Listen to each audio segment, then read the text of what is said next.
through the walls of stone. When I saw you leave, I felt you go. As the heart spotted light, blinding from a distance. No more resistance. So I speak up, I scream into the void. I reach for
take it too far to say that we cannot pretend now? Was it never enough to have just everything you want? In your shadow I found a place to hide me from my own thoughts. And if I ever got lost, you find a way to bring me home. And I want something I can hold, that's worth this waiting cold. And I want something that is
Yo, what's good? Hello and welcome. It is week number 5 here on the grid. It's your boy F. joined here by the one and only Turtle. And I'll be nice to you this week, man. How you doing? Yes, thank you. I'm so happy. I'll be nice to you too, because I said every week you come out here, you're looking cuter than ever. But now you even got the new background and everything, bro. The fancy lights, the windows, everything is improving, man. I love it. Yo, from the windows to the walls. I mean, I forget the rest of the lyrics, but everything is turned up to 11. We are down here in the A, and life is good, man. I'm excited to be back at it again.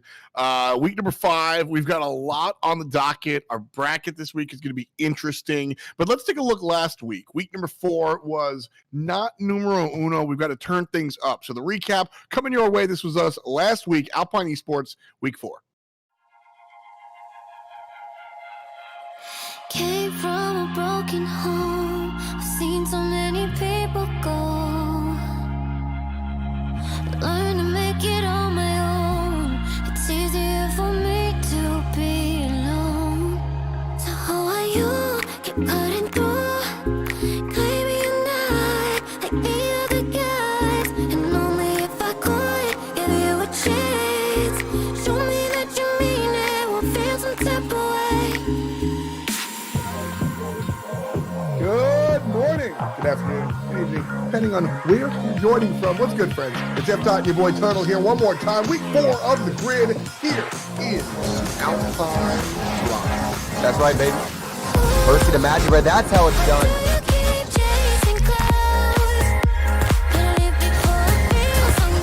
Oh, hey, bud.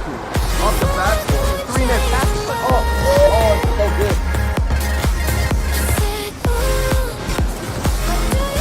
Punctilious Percy. You say that, Turtle? Punctilious Percy. And the shot. As I say it, I guess that's like my Harry Potter spell.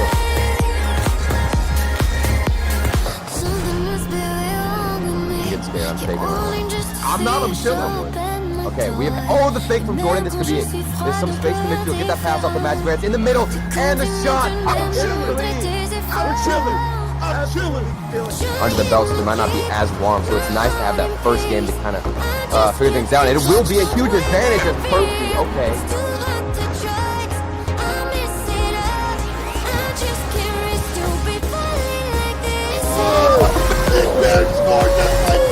That's what I'm hungry for. I mean, Percy is on point like this. Look at the backboard read, bro. We have to killing it. Look at Majicbear. He doesn't take his ball into the air. He doesn't take up the wall. Instead, he keeps the small hit where it's towards the ground. We don't have to worry about pace, and Jordan has his speed. You were just laughing at me the whole time. Just laughing at me the whole 1v1. I got yelled at for making too much fun of you last week, so I'll be supportive this You got to dial it down, okay? So my feelings, and now I'm about to use it. Here we go. Oh no. Dude, how did that not go in? Oh my god. That's pretty sick. Is that Let's go. You can't make it up. I'm about to play. Bro, I have a family. Please.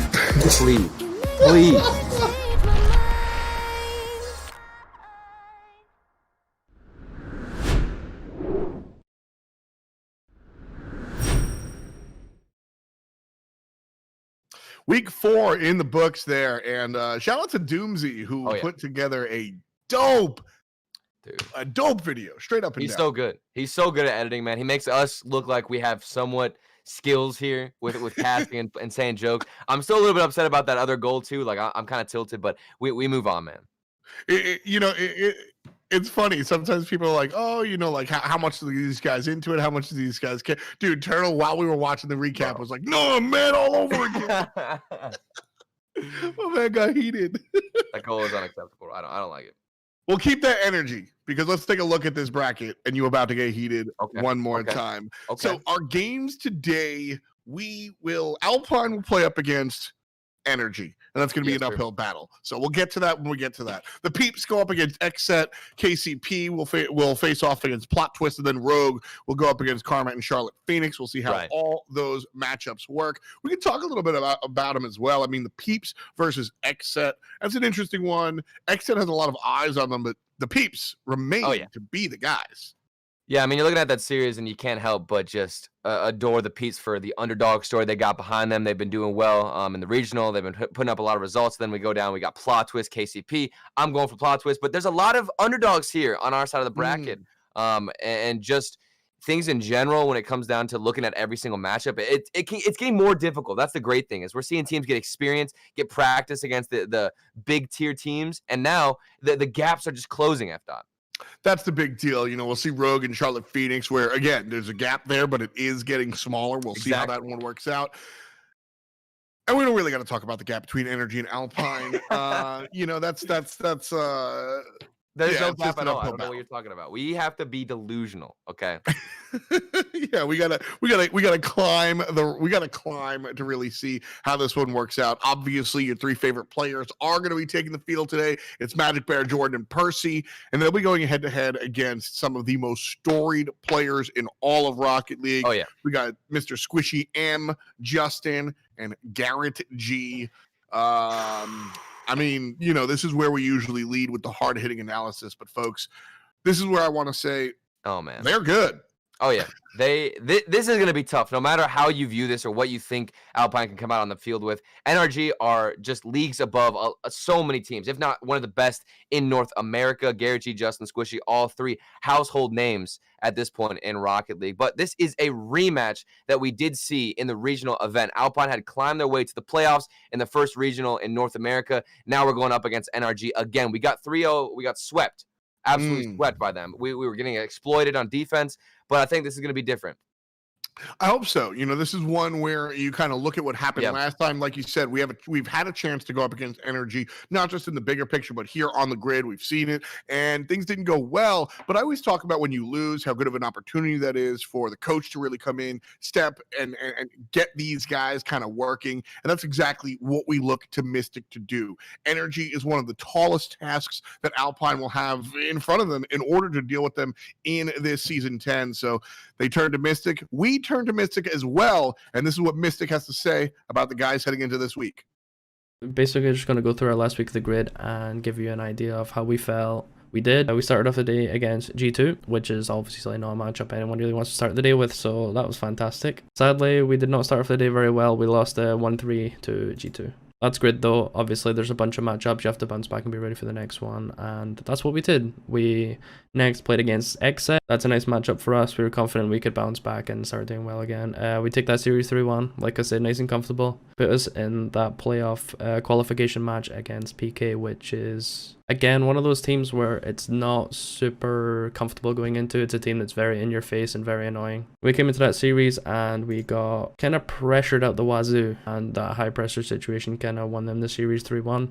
Moving on then to next week, we're going to start off at day against NRG, which is fantastic. You know, that's a team everyone wants to go against to start off the day. Fantastic.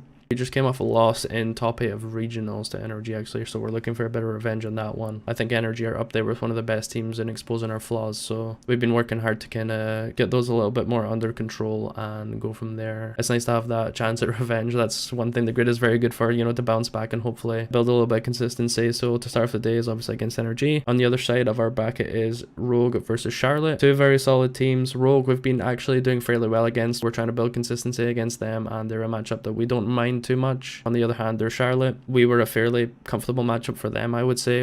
When we were against them, they were more often than not beat us in the off season, but more recently we've had a little bit more success. I think we're fairly confident in our side of the bracket. If we get a good start to the day against Energy, we'll get things rolling, and honestly I think we can make a good run at playoffs then. If we lose against Energy, our back's against the wall, and it's going to be a little bit more tough. Rogue and Charlotte are not teams you want to be coming up against for an elimination match. But yeah, I hope you guys do enjoy the grid and support us. Hashtag GoPine. And give some love to the casters left on Turtle. They're both gods. The boys on the field will be playing their hearts out. So I hope you guys enjoy, and I will see you probably for the next week of the grid. Yeah, that's Coach Miztik. Hopefully you guys enjoyed, and peace out. Shouts to our man Miztik. I'm like in backwards watching the interview. I'm sorry. We're gonna jump right into game number 1, Energy versus Alpine. Here we're gonna zoom right on in here. As our players take the field, you can take the field as well. Hit that exclamation point merch. You can grab your own gear. Right now, you're getting more and more smooth gear. Yeah, you like it? More and more. I like it. You know, I thought you continue to impress me, okay? And if I'm gonna get even more impressed, okay, look at here. We got our boys Alpine on the field right now. Yo, I'm We got in. 3-0 swept. We got absolutely obliterated by them in the regional event. But here's the thing. We're coming back here. We probably have a lot more confidence, a lot more experience. And that interview with Miztik, my favorite part about it was that he was excited to go up against NRG. As a coach, to make your players feel excited when you're going up against a big team like NRG, I think that's a positive sign and one that proves you can make, you know, the upset. Yeah, I mean, this is exactly what you're looking for, right? Is if your coach is excited to come into this one, knowing that, you know, I'm not going to say knowing that you're going to lose, but knowing that it's a lopsided matchup, that to me shows that like the young guns are here, they're ready to play, they're ready to look forward to it, and they're looking to make those adjustments. So, real talk, I believe that. You know, we can talk about like, I mean, you were a player. How many times did you go up against a team you knew where you were going to lose and just be like, well, you know, we're going to take the field and we're going to try our best and we're going to take the win. Yeah. Well, the thing of it is, the funny thing is, as Squishy is just hammering the shot at our net, we're getting, right now, stuck in our own corner. But the crazy thing is, when I was playing and I go up against a team that I knew we had a disadvantage against, I'd actually be sad. I wish I had a coach that would tell me to be excited that we were going to learn a lot in this series. We're going to improve. And oh my goodness, we are almost about to try to improve our defense as we're talking about this. Thankfully, that goes off the crossbar, and Gary G drops a whoops in the chat. Yeah, I'm about to buy a lottery ticket after that. That was lucky, man. We take those, though. We take those, F dot, okay? Oh, all day. Get yourself together. All day. I'm together. What are you talking about? Good. I'm just making sure. You know, you looking over here. You got the cute wall background again. I was gonna say wallpaper. You know, your background does kind of look like a wallpaper though. Like the brick, is it actual bricks or? No, it's just wallpaper. I didn't actually move. Uh-huh. I just painted. That's good. I just painted. I didn't move. Nothing changed. Some fancy LED TV screen or something back there somehow. Yeah, I didn't actually, you know, moving was too expensive. Instead, I bought an 80,000-inch television to just, you know, wind up my whole background. Here's the thing, if Alpine pulled that same strat, you know, imagine Alpine put a wallpaper of bricks over our own net. I feel like that would maybe throw off the shooting a little bit, because right now our offense, we're breaking down a little bit more. You know, I was gonna say that we've been struggling to hold possession, but look at the challenges we're going for on defense. We're holding strong. Not bad. We're seeing it. I like Justin Credible's name change. I'm here for it. I like that. Majicbear. That would have been nice. Okay, we're going for double taps too. And I mentioned this, I don't think we had a lot of time to talk about this, but I had mentioned that if we're going to beat NRG right now, we have to out-mechanic them right away. This first game is so important. There's the fake Percy. Okay, I'm talking about out-mechanicking them. Sometimes we don't even hit the ball. You can just fake it. Love to see it. Yeah, this is clean. We were talking about the adjustments that Alpine kind of needed to make. I'm on the right feed. Before I was watching the stream and I was like, 5 seconds behind, but I'm here. Don't worry. We asked more for the infield passing. We asked more for that the sort of team share type play. Yeah, and that's what we're getting. Oh yeah. Oh, that's whenever Alpine is by far the best looking, and I think you can say that for a lot of different teams, but more specifically Alpine. I feel like we have a type of synergy that is different than most. Because everybody on our team can pop off. It's not like we have to try and get the ball to one specific player, one specific person at the top. We just need to make sure our synergy's there, and somebody will eventually pop off. Yeah, I think when it comes to Rocket League, there's a lot of the times there's a right and a wrong way to play. But I think there are kind of two, and as I learned the game more, I'm sure.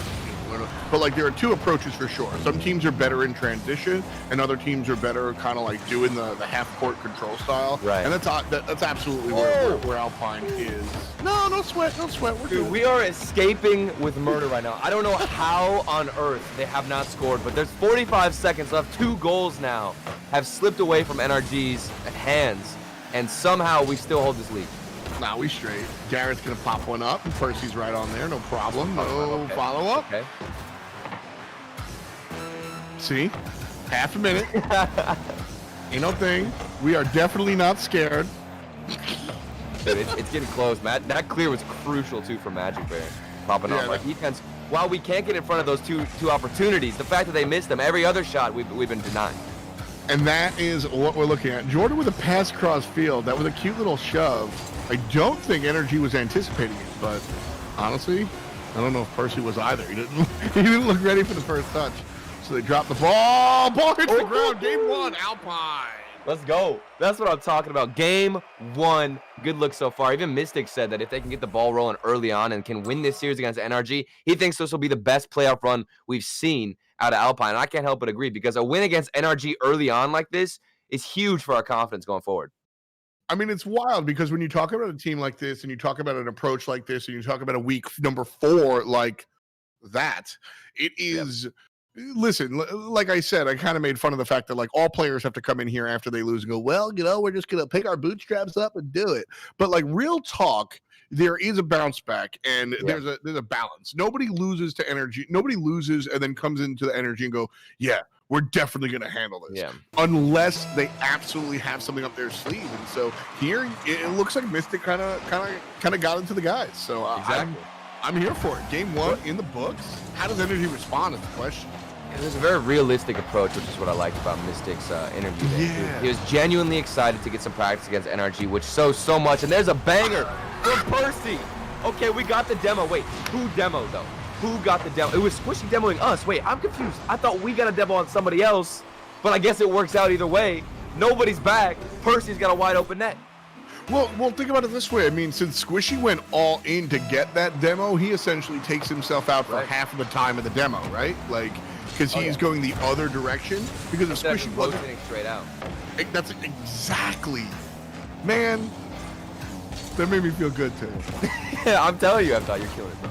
Well, no, it's just like everything Turtle says is always correct. So like, if I say the same thing as Turtle, that is the farthest thing that's true. Don't put me on that pedestal. I do not want that whatsoever. That is, bro. You don't even know how many negative brain cells I have. Okay, I'm just warning you. Oh, Percy, he doesn't even need any of his teammates too. He's been doing this by himself. Everything right now. He's been chilling.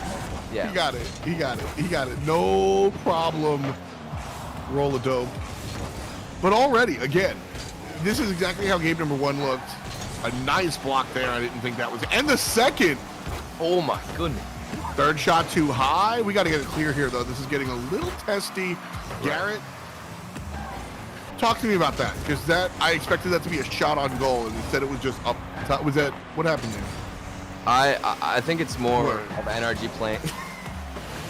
I think it's more of NRG playing that slower approach, because this is what they did in the regional event. Whenever they played against Alpine, they weren't going for crazy shots. Every single hit was not focused on the net. They wanted to just keep possession. That's all they were trying to do. Control the game, and you can control the amount of goals you get, obviously. But if you start forcing every single hit towards the net, you don't have any possession. You can't continue your attack forward, and you're not forcing out any mistakes. So NRG, this is the type of playstyle I completely expected from them, is to be slower, not take any risks. You're not sending Justin forward like you normally do, and everybody is back.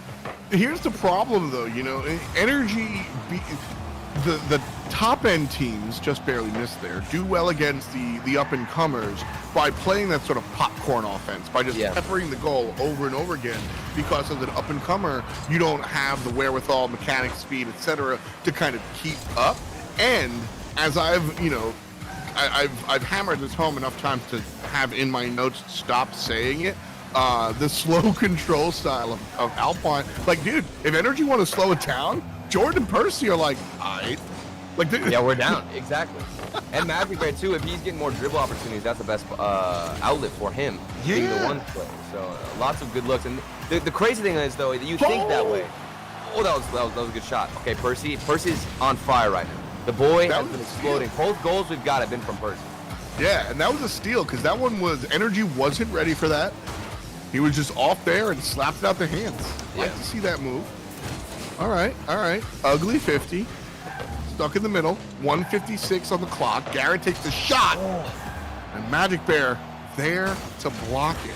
Man, we are predicting these shots, too, so well. I mean, even earlier on, we were getting in front of a lot of those shots coming directly in the middle of our box. We weren't even that close to the shot, but we knew where they were trying to place it in the net, which is a lot more skillful as a goalkeeper than this just throwing yourself the ball. One of the very first videos on Rocket League I watched. God, Justin's so good. Please block that. He can't. That's fine.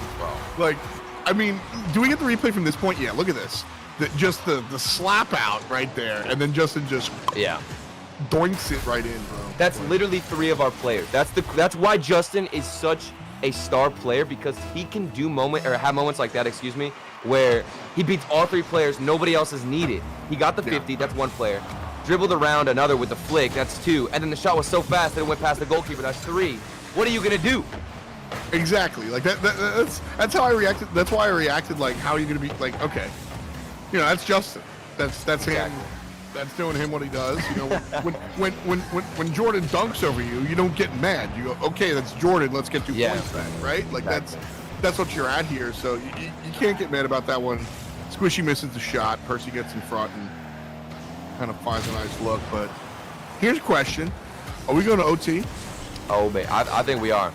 NRG are looking a little bit scary right now. I think the pressure has doubled since the first half right now, and our clears are not finding a teammate. There's that's save. We had 2 players cross the line to get a touch there. Thankfully, Percy was the one to last hit it, and it went away. But now we're panicking a bit. A couple of misses here and there, and our defense starting to crumble. But we're holding on. 26 seconds left. Just get to OT and reset yourself. I am never not gonna think about Ferry when I see the effective double commit on defense. Oh yeah. Like, cause again, like that was me being a noob. I remember getting real excited about like teams double committing on D and then getting yelled at and hearing like double commits are bad. I'm like, I don't know anything about this game, but that doesn't look bad. And then finally Ferry came out and was like, you know, it's not bad.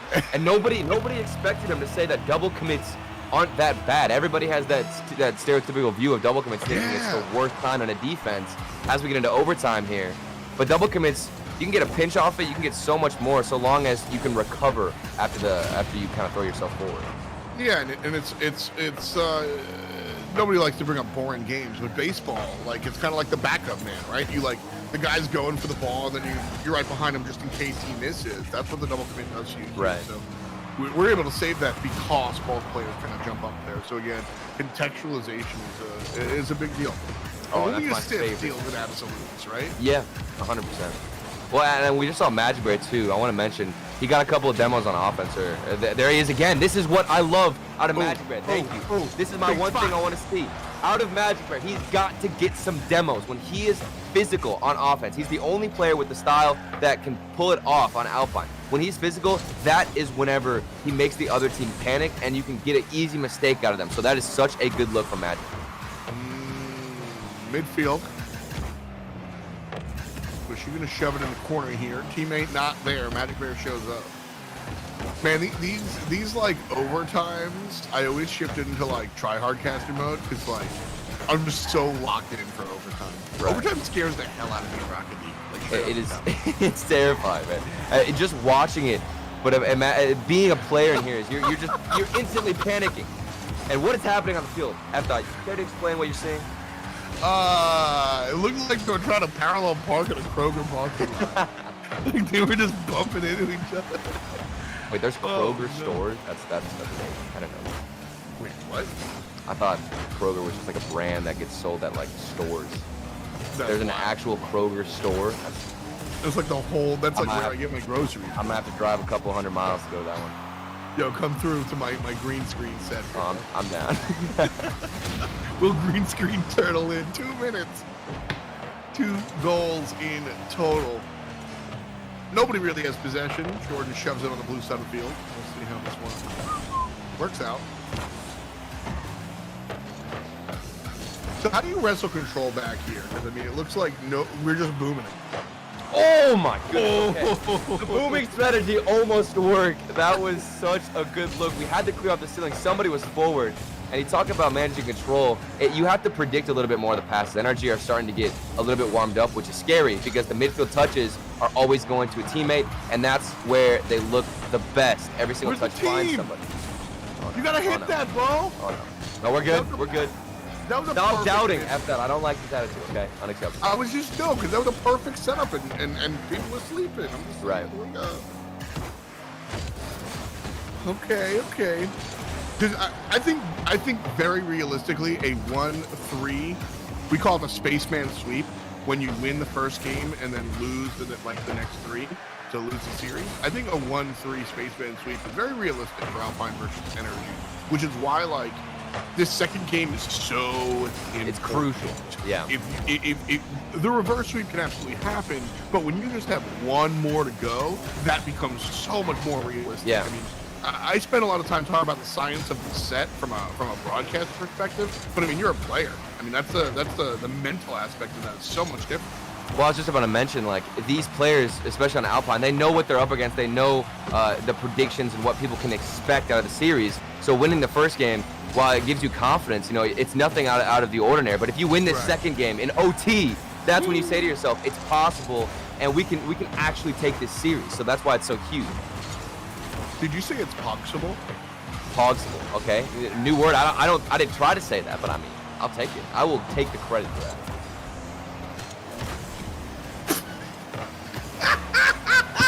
What are you laughing at? What are you talking about? Possible. That's genius. What are you talking about? You're acting like I didn't just invent the new like Twitch slang that everybody's gonna use nowadays. Possible. That's insane. I don't even want to hear you roast me. That is genius. Oh, you didn't even say it, eyes.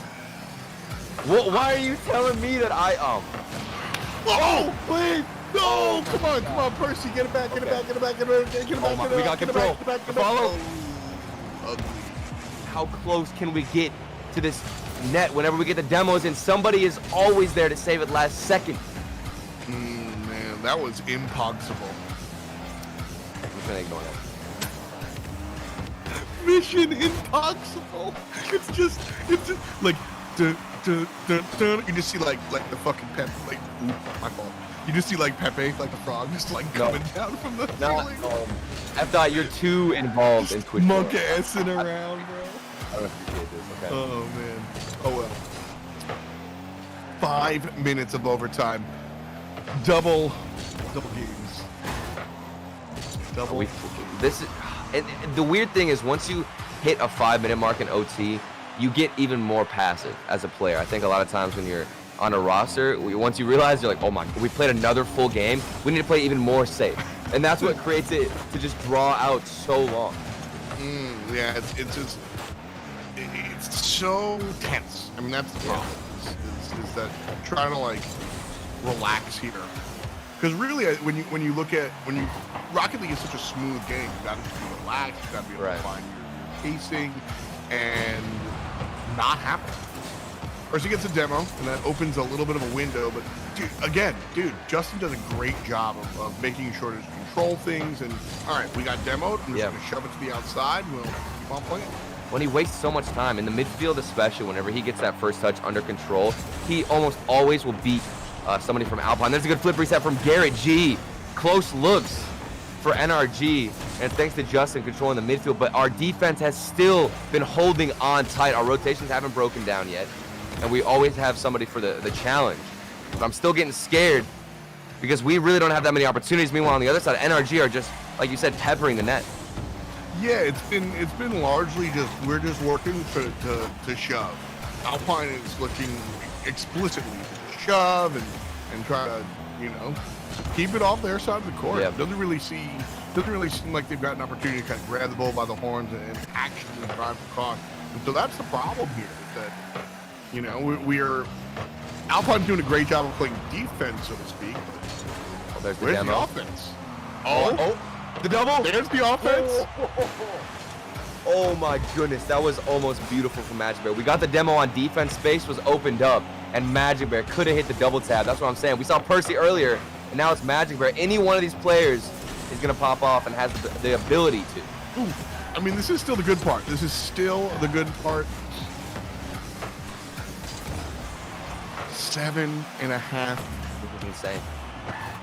I don't know what the world record is. I don't remember what the world record is for longest competitive overtime, but we've got to be gaining on it at least at this point. I think it's 11 minutes. I'm making this up. I think I don't know why 11 sounds like that might be accurate. I can't remember. Said it's 11 minutes. I'm just gonna go with it. 11 minutes about is I really just picked a number, dude. We trust. And after all, we trust. That's a good pass. Oh, dude. Every time we get a good look, somebody on NRG is flailing across the net and barely predicts the shot. This is so frustrating right now to watch. What makes NRG a great team, like what makes this team so strong, is that every single team that comes out here for the grid is going to be able to make that first defensive stop. But what makes NRG the difference maker for NRG is getting the defensive stop and then clearing it. Other teams will get that stop, and then you still have to deal with the return shot, the second chance opportunity, and Alpine just isn't getting those second opportunities. Oh, the double flip reset from Jordan. How close can we get? These mechanics, the mechanics we're pulling out on any other team would work, but like you said, it's the fact that they can control themselves after they panic. I don't understand how they do it every time. Oh man, looking like Tony Hawk right now. Everybody now these incredible kind of plays, but nobody actually landing the trick. That's the problem. No goals in 9 minutes. It's actually been a little bit longer than that. Percy, Jordan, game 2. Just like that, Alpine 1 away from sweeping NRG. The pre-flip from Percy, if you see him, but they're being so annoying. He pre-flips around the ball, gets a touch, almost like a 50-50 challenge. It goes in the corner. He then takes the boost, starving on energy more, and we've got Jordan to clean it up with the shot. That was such a clean play. Nothing super fancy, but we got the job done. And that's what we're looking for out of this squad. You know, just look for those clean plays. Like that's the type of play that Miztik is just absolutely head over heels for. You'll see the players get really excited about these double touches and these flip resets and all the things, and the coach is just like, pass the ball, score the ball. Just pass the ball and score the ball. Yeah. And then he sees that and he's just screaming in their ears. That's what I would be doing with 60 seconds left, man. Oh my goodness. Wait, how long was that overtime? I didn't actually. 9 minutes and 7 seconds. 9 minutes and 7 seconds of overtime, and we still take the W against NRG. That's crazy. I think we are actually. We were talking about this earlier. We're one of the youngest teams right now in RLCS and competing. So the fact that we can control our nerves in situations like that, we've got so much to improve. But already the foundation, it's stellar. I mean, here's like you said, Turtle. Anything is possible. 9 minutes and 12 seconds. There we go. Big Hogspool plays, boys. Oh man, insane. Now, one of the big deals for us getting game number 1 and 2, even though it took a year and a month to get game 2, scoring that first goal. I think that's important for Alpine in order to be able to take these, is to get those first goals first and foremost. Woo-hoo! That was the Rocket League gods working hard.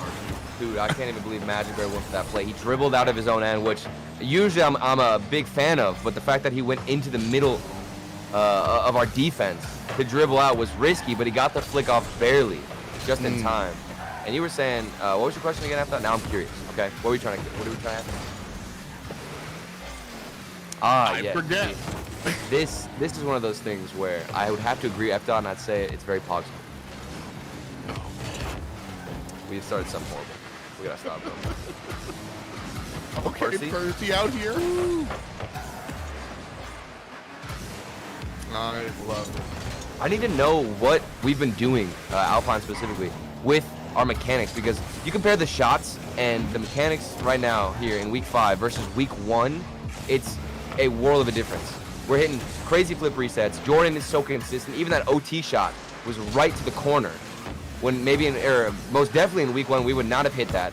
Clutch shooting leagues ahead of what we were at before, and I just want to know what have we been doing. It's got to be the free play, man. That's the only thing I can think of. I mean, I'll tell you right now, it's not even the free play. It's just the play.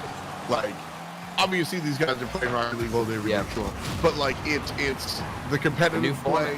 You're playing with more, and this is something you absolutely can relate to. Playing with purpose. When you're just free playing, streaming, talking to Chad, and, you know, watching The Mentalist or whatever, you're not actually, you're playing and you're warming and you're keeping your muscle memories. So you do music, and I'm sure other people do, right? When you're just like practicing your scales, so to speak, you're practicing and you're getting your muscle memories going, but you're not like practicing purpose. Whereas when you like practice that song, when you hit that solo, are practicing with purpose, let alone when you're on stage. And that's what we see with the guys. You can sit there and free play but then when you're actually on the field, it's different. This is practice with purpose. And we're seeing that, you know, we're 5 weeks in here with the grid. Plus you've got the RLCS going on well on the weekends. You know, and this is the result, is that like you can play all these bubble tournaments and all this but oh come on, that would have been so perfect. I was like, but shots like that is how it's, you know. Oh, and then then you talk about it now. Squishy hits a banger from the corner. Okay, I guess he's reminding us that they have mechanics too. Okay, this shot from the corner, he wasn't even close to the boost pad. Dude, that's a tough angle to hit. But Squishy, he's gonna hit that almost. I'd say 9 out of 10 shots he gets that one in. That looked like.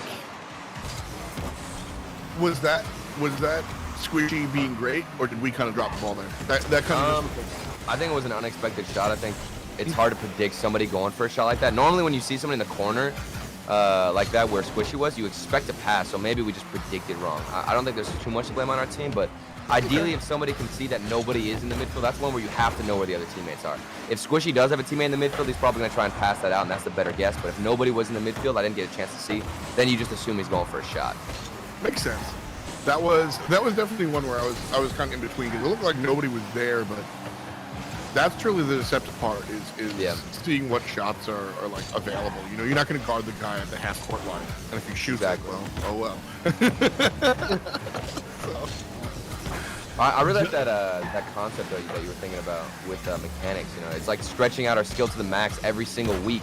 Then we have a couple of days like Monday, basically through Wednesday or Thursday, depending on when the grid is, to kind of recover, maybe a couple of scrims here and there. But then when we come back, we're ready, fired up, and all the practice, especially against SSG, we've been going up against them so many times in the grid. That has probably been some of the best practice I think Alpine have gotten. Oh yeah, I mean, not only. Just getting out of there. We'll take that. That's the third one. In game 1, there were 2 goals.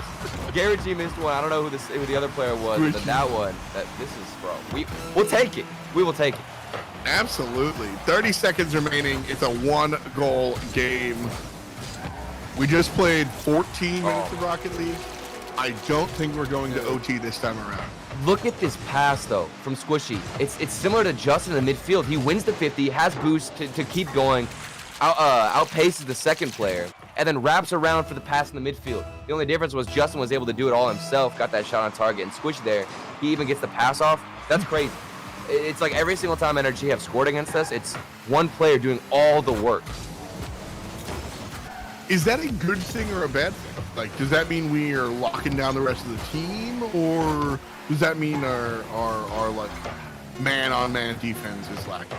I mean, I think that stems to the 50 more or less. I think we've given opportunities as the ball is going to touch the ground. We're going in to game number 4. Okay, I know how to count, but like you were saying, I think it stems down to the 50. I think we saw Justin in the midfield where he beat all 3 of our players. If he didn't win that midfield challenge, absolutely no sweat, no problem. Same with Squishy in that corner. If Squishy doesn't win that challenge and has space to continue forward, then we're not worried at all. It's just all about how we challenge him initially. That one is, you got to find those challenges. You got to be able to make it happen. Right now, 2-1, the overall score here, Alpine leading versus Energy. And this is, you know, again, best of 5. You have 2 games in the pocket. You just need 1. As a player, and I've mentioned this before, you know, I've coached teams. Like, this is one where I'm just like, who cares, dude? You're allowed to, like, it's a 5. Exactly. You're allowed to lose it. Just don't even think about it. Let's go ahead and get it. Exactly. Just keep pushing forward. However, I am a little bit fearful just because of our results. If you think back to the previous few weekends, or weeks, excuse me, the previous 2 grids against XSET, we had done this thing where we win the first 2 games convincingly, but then it gets into game 3, game 4 territory, and things start to crumble a little bit. Are you caster cursing us? Oh my goodness, I didn't even, bro, what is that shot? Okay, Garrett G, I'm amazed. I'm really amazed. Yeah, that one was a banger. You gotta give it to him. Yeah, I don't know how you can even be upset at that. If you're playing on the field, that's another one. We keep mentioning. That's where you just say, okay, you know what? I don't want to think about that anymore. I'm just gonna keep moving forward. Justin's getting some demos. Yeah, I mean, game this is recognized. no bueno. You No guys bueno. feel like word. Okay, you did it. Okay, you did it. Yeah, you did it. Like, what else are we supposed to say there? Smart move. Good play. Move on. So. Nice thing is just one goal. We've got so much time. 4 minutes left here. Again, match point for Alpine. We've been playing really well in the first few games. We held a 9-minute OT against NRG. Came out with a W. That says a lot. Majicbear 2, going for some dribbles. That's insane. The fact that we actually took that, I think, is a big deal for sure. It did feel like the odds were against us the longer we stayed in overtime. I agree. I definitely agree. But here we playing defense one more time. Got to kind of gain control. We have not had much possession this time around. Alpine looking up at Energy's chess clock for all intents and purposes this time around. Just pay attention to how we're trying to get his ball. We hit it into the corner, go for a follow-up, but somebody from NRG every single time is there, and they win the challenge. That's the thing. We need to start doing better on these 50s when we're in our own corner, or else they're going to keep hammering us down and pressuring all of our boost packs. Continuously taking all the boost here. I mean, Justin's even going to grab a corner one. Percy wins the challenge, and it's still going to stay. Yeah. Jordan has some boost, so he's going to be able to handle one, but go in the wrong direction. Can't find the second. We saw, who was that, Percy? Tried to cut. Yeah, it was Percy trying to come and play D after he had kind of grabbed it, but after the fact. Unfortunate. 3 minutes. Totally winnable. No me. Oh, yeah. But even that goal there stemmed from 2 450s for Alpine, which is super easy to fix. I think one of the best things or issues to have on defense is just if you're losing 50s and that's it, that's a good sign, because all you have to do is just slow your approach down. Genuinely, all you have to do is mix it up just a little bit with how you're going towards the ball, and you can start winning 50s like that.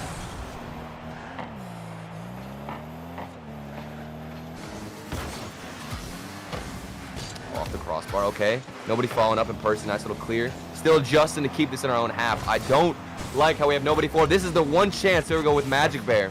Almost off the backboard, he could have got the 50, but Squishy managed to control himself. They don't panic, man. They don't panic.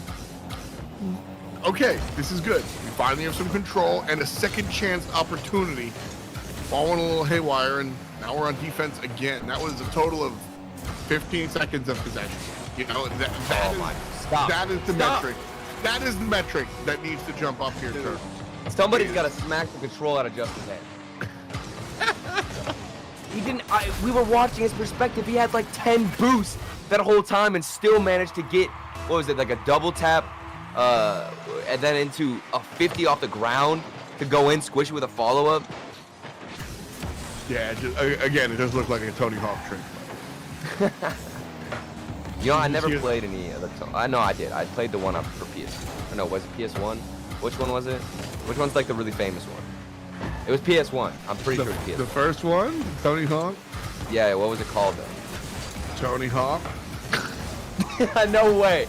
No way. There's like Tony Hawk like Pro Man Grind version 7. Tony Hawk Pro Skater. Yeah. There it is. I played that one on PS1. Okay. I mean, there's a remaster out. This is worse than the Destiny's Child thing. There's a remaster. Yeah, what you think I'm gonna play well, I don't even know about the remaster. Okay, if it's not the PS1, I want to play it. The PlayStation 1, the world's worst controller of all time. Oh no. How do you think the next gen controller is gonna work for Rocket League? Have you seen them? Are you a fan? Are you talking about like the newer like Xbox One and PS5 ones? Yeah. Or Xbox, whatever the. Yeah, the Xbox Series. I feel like people are gonna stay with the PS4 controller. To be honest, Word. I think the PS4 controller is it's beatable. Don't get me wrong, but with how set in stone it is right now and Rocket League competitive, I don't see it changing. I see maybe a few players. What it's gonna come down to is just somebody winning a LAN with the new controller. That's all it is. Mm-hmm. Like when Shawset won DreamHack with the Fennec, everybody switched to the Fennec. It's gonna be the same thing with the controllers. Well, so I mean, when it comes down to it, it's like you said, the PS4 controller is beatable. It's not the world's greatest, but I mean, why is the RL community on that controller versus like the Xbox? I personally think it's just because the game was released on PS4 and not Xbox originally, so a lot of players just started with that. Word. And it just kind of started a movement, you know. That makes sense. Scuffs are allowed, right? Yes. I think the real I forget they have a name for it. I think it's the Vantage or whatever. It's a PS4 controller, but with the Xbox stick placements. Oh, okay. There are some pros in here who have used it. I'm not sure who it was. I do remember them talking about it, but we did end up losing game 4. Listen, the reason why we start talking about controllers is because we don't want to look at the score, but we don't want to see Justin doing the things that he's doing on the field. I'd rather talk about controllers than I have to pay attention to Justin styling all over us. Yeah, exactly. You know, 4-0. Yeah, 4-0. That's a little bit rough there. I think to come back. Yeah, this is the one I used with the because the sticks like that. It's the the Xbox stick locations, but it's a PS4 controller essentially. What? I don't think I've ever seen that. It's the best of both worlds. That's kind of dope looking though. I like it. It is fire. Plus you got the little clicky things on the back. The little so you're a real gamer out here. Super gamer. It's the side. I don't know, man. It's the stick placement. That's what it is for me. It's the stick placement. But you have to agree or admit that Justin is still styling on us when he doesn't even have the fancy controllers like that. You got a question? Is Justin using the little extra buttons on the back to do his boost control? Maybe then I'd be more accepting of what's happening on the field. I'm so glad you're talking about Justin because Karma is just roasting me for my control. Hey, dude, listen, Xbox controller, the DualShock stick placement, like it's like holding a burger, like it's like eating Five Guys when you're playing with them with the DualShock. I am not here. Plus, they break every 37 hours, so don't even come at me defending your PlayStation nonsense controller, okay? So, wow. Oh man. I didn't realize how passionate you were about this subject, man. I wasn't until someone came in my neck. It's okay. You as a fellow boomer can use whatever controller. Fellow boomer? Okay, first of all, rude. Second of all, you're like 12. So how are we both? Hey, because watching this game right now is making me age 40 years because we just need to win one game. We're getting destroyed in the corners, pinching it across. We had somebody on the backboard, but not in time to get the save, and now we're trailing by 1. Well, this is one that I think we can come back into. Total score 2-2. Oh yeah. This is the rubber match. Garrett G does score off the top. So kind of returning back here again. The problem is that just energy has dominated. Right. We're just playing. When you can only get half the basketball court and you got to bring it past the line in order to maintain possession. Oh yeah. It looks like bring it back. Yeah, it looks like we're playing a half-court Rocket League, just always on. Either we're attacking our own net. Yeah. That's a good way to look at it, actually. I've never heard that. I'm impressed. You impressed me not only today with your new background, but also the new lighting, and then now the basketball references is beautiful. Oof.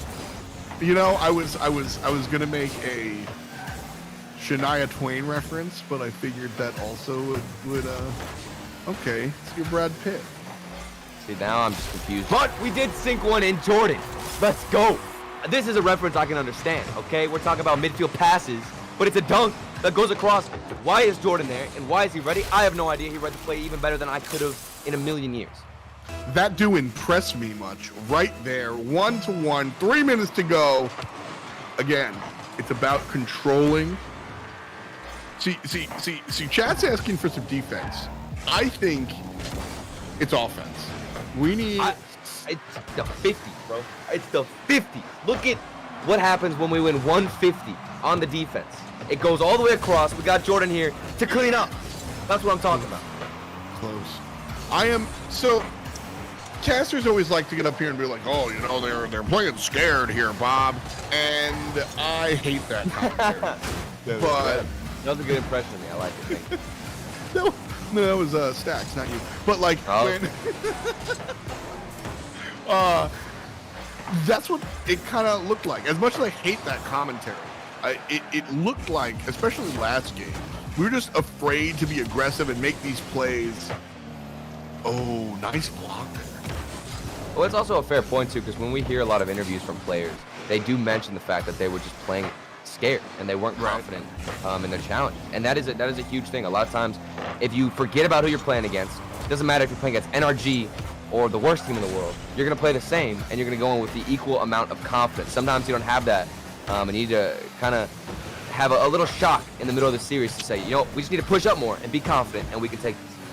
Yeah, in a game like Rocket League, you can totally see, you know, when players are playing scared or playing a little bit more confident. It definitely comes out in the play without a doubt. You know, going for those aggressive 50s, going for the reads. You know, like if you take the gamble, I mean, the goal that Alpine has in this game right here, like you said, why is Jordan there? Because he read that play. If it doesn't go in, he looks stupid, and if it does, he looks like a superhero. Yeah. Right. And 100%. that's the gamble you take when you're making these aggressive plays. Oh my goodness. We just saw some fakes out of energy. I'm scared, bro. We got a minute and 5 seconds left. They've been playing confident this whole time, but it does feel like Alpine starting to get a grip. Game 5, Alpine certainly dialing it in a little bit more here. Energy has had control for, I guess, 3/4 of the game, but we are kind of changing that narrative. Trying to push it towards halfway at the very least. All right.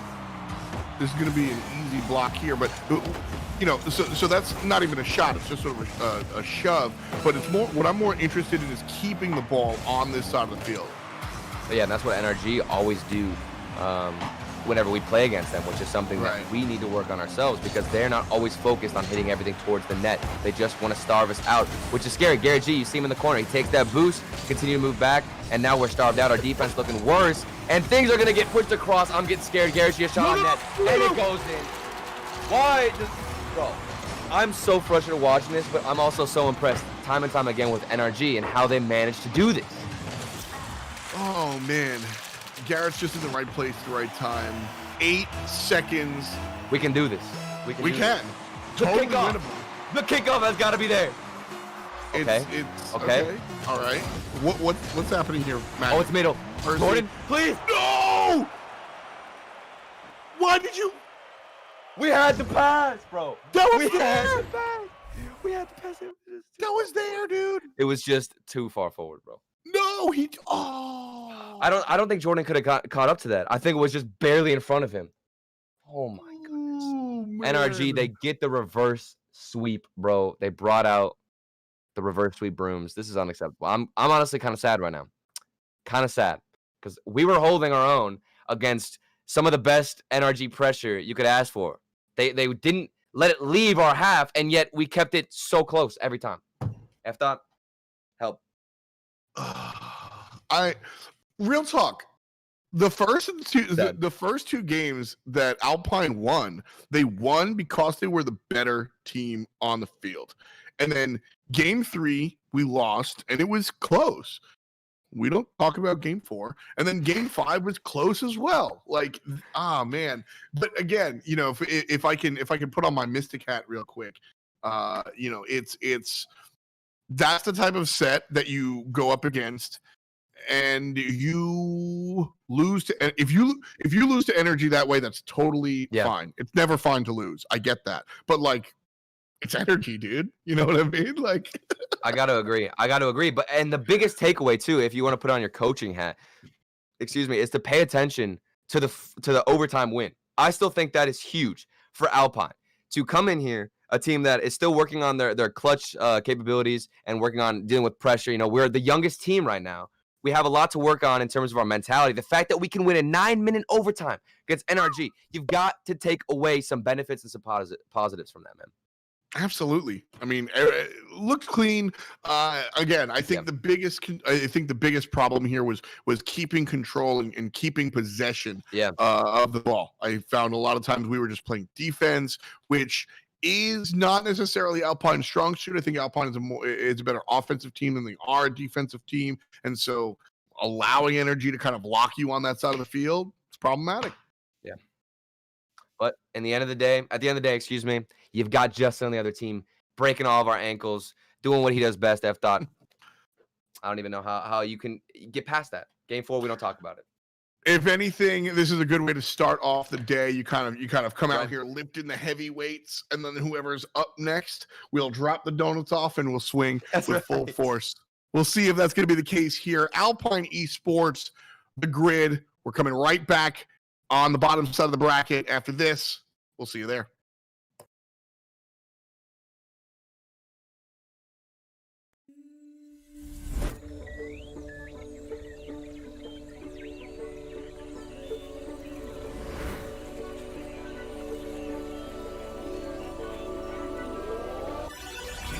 Go wandering eyes, don't ask me to follow. Can only stay still for some time. I've never aligned with the city's pulse, so that makes it easier to leave behind. I just wanna get to know better lights in Tokyo. Somehow hear it whispering that could be the one you're missing. I just wanna get to know better lights in Tokyo. Somehow hear it whispering I could be the one you're missing.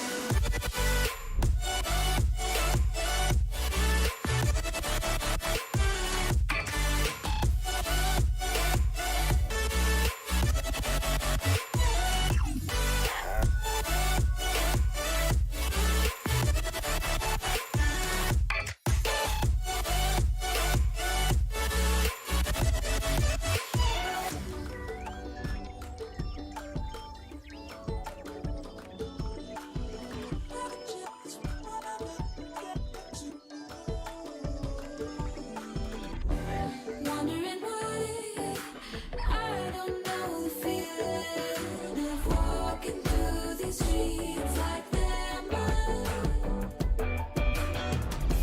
Trying to find a way to the beginning, somewhere in a different light. I just wanna get to know better lights in Tokyo. Somehow hear it whispering that could be the one you're missing. I just wanna get to know better lights in Tokyo. Somehow hear it whispering I could be the one you're missing.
I think I need therapy or just some more whiskey. I can't seem to understand how you do this to me. You've been running in circles inside my head. Wasn't looking for love, but baby, I found you instead.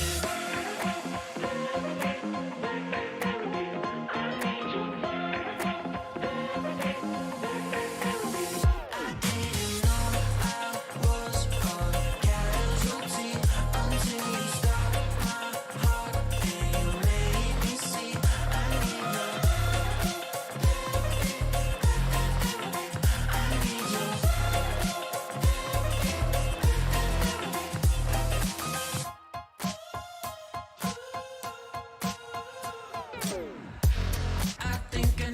confess.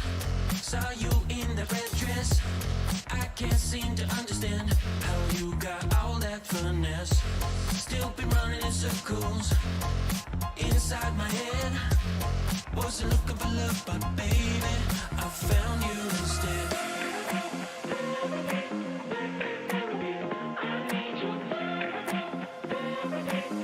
I didn't know I was on.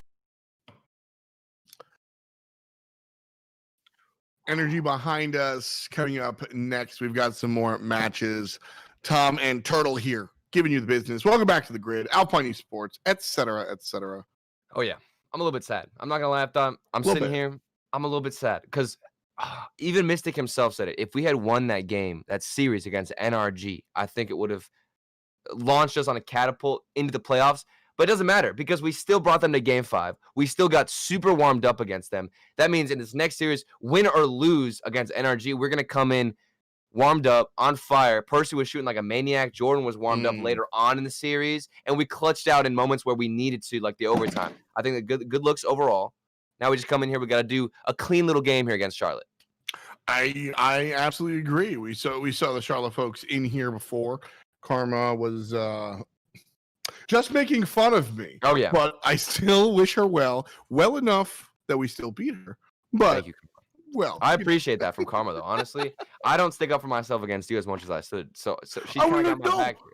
I She's got wasn't my even making back. fun of you. I wasn't even making No, fun of you. Hey, every single week, all right, I sit here time and time again and I listen to you bully me and tell me how genius and smart I am. It's just unacceptable.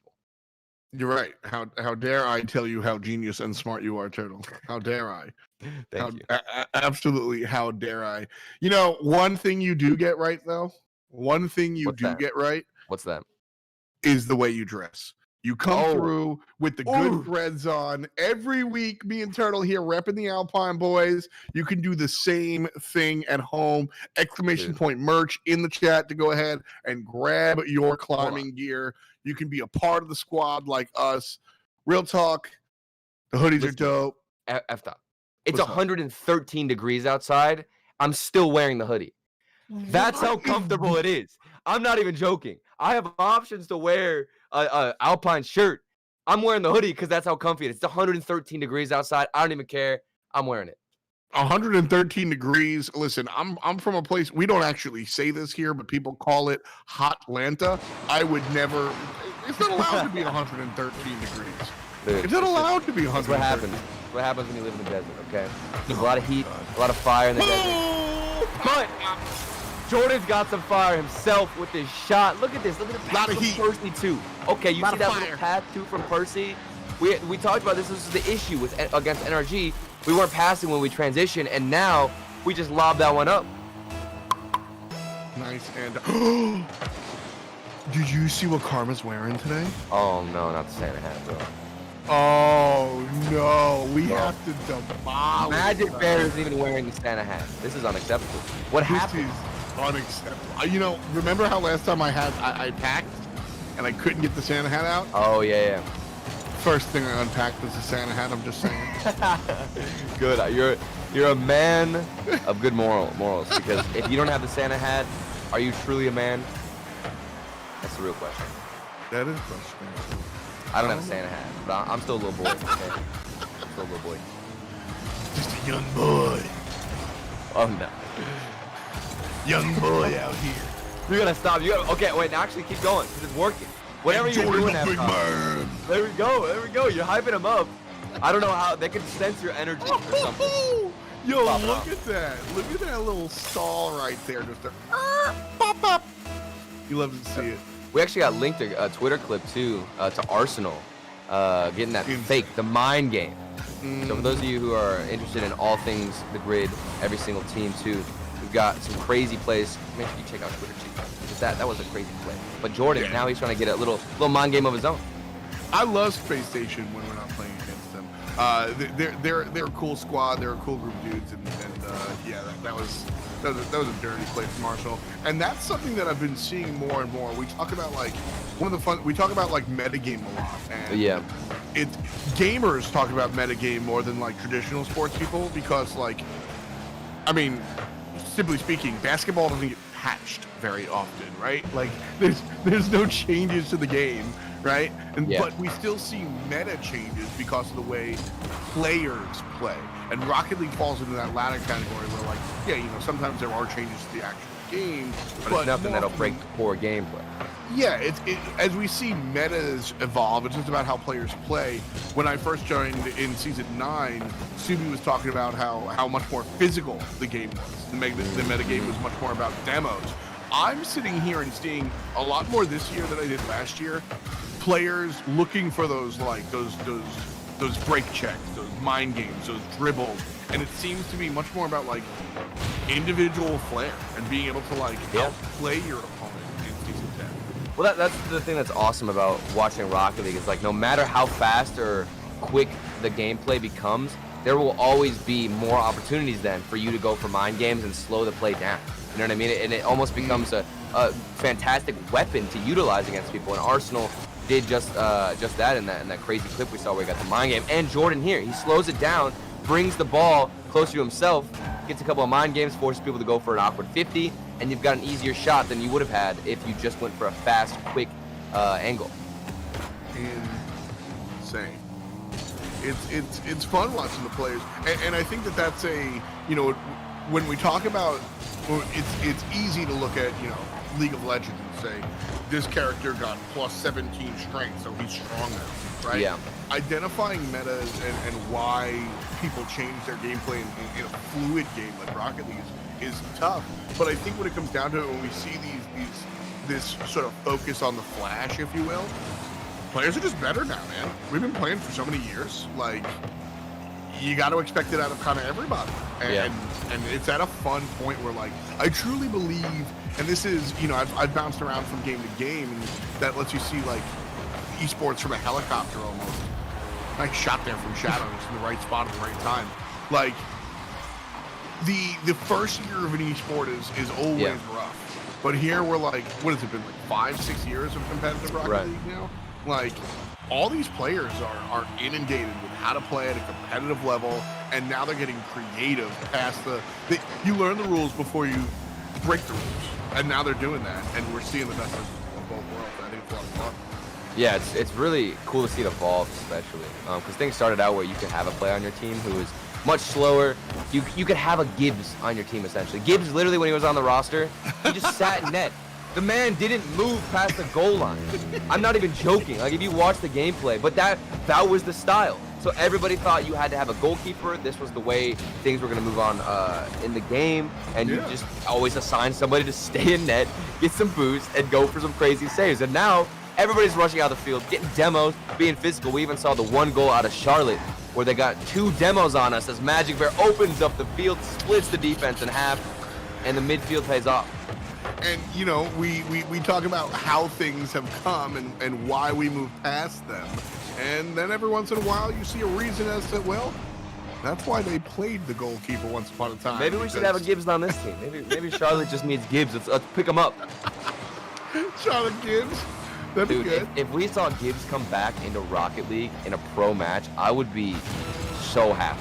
Like, I honestly think he'd probably sit in the net still because he knows he couldn't keep up. So his best strategy would be to stay on defense, and it would be amazing. So, are you and Gibbs the only like RLC, like Our World commentators that are ex-pros? I mean, there's others who have had history, like James Bott used to play a little bit back in the day, like early Rocket League. Corelli played a couple. There's definitely people who have experience. I think Gibbs is the most notable one, though. Even bypassing me, you think about Rocket League, Gibbs was there at the start of it, man. I mean, that's fun to see, and you know, who right now, team needs a player, caster is the only one's option. Who is the first caster to get jumped into a team? Is it Are you kidding me? No, it's Gibbs. Are you kidding me? It's Gibbs. 100% Gibbs. I would honestly, I wouldn't even feel mad if somebody picked Gibbs over me. I'd feel like I'm doing the world a favor. I'm honoring his legacy, and he'd probably play better than me too. Well, the legacy is moving forward here for Alpine, 4-1 in game number 1. We go ahead and take them on down here. Captain Clutch, Percy getting it done. Fun Oh, yeah. stuff. All 3 goals from Jordan, by the way. One else from not Percy, Majicbear. Majicbear. Split But defense Jordan with the coach. hat trick. Yeah. Oh yeah. And then 3 assists though from Percy. And that's crazy because Percy is so offensive and offensively minded that it's crazy to see him get some pass off. 44% of team shots in week 4, 50% of the team's goals in week 4 as well. So you think about somebody on offense on Alpine, it's usually Percy, but now he's kind of stepping back a little bit. Maybe that's the role he needs to fill. I'm down for them just to play around and try different, try different positions. Well, that's what the grid is for too, right? I mean, Exactly. That's what I would use the grid for. Consistent perform. Like, one of the things my teachers always told me was you gotta practice how you perform, and like, sure, that's all well and good.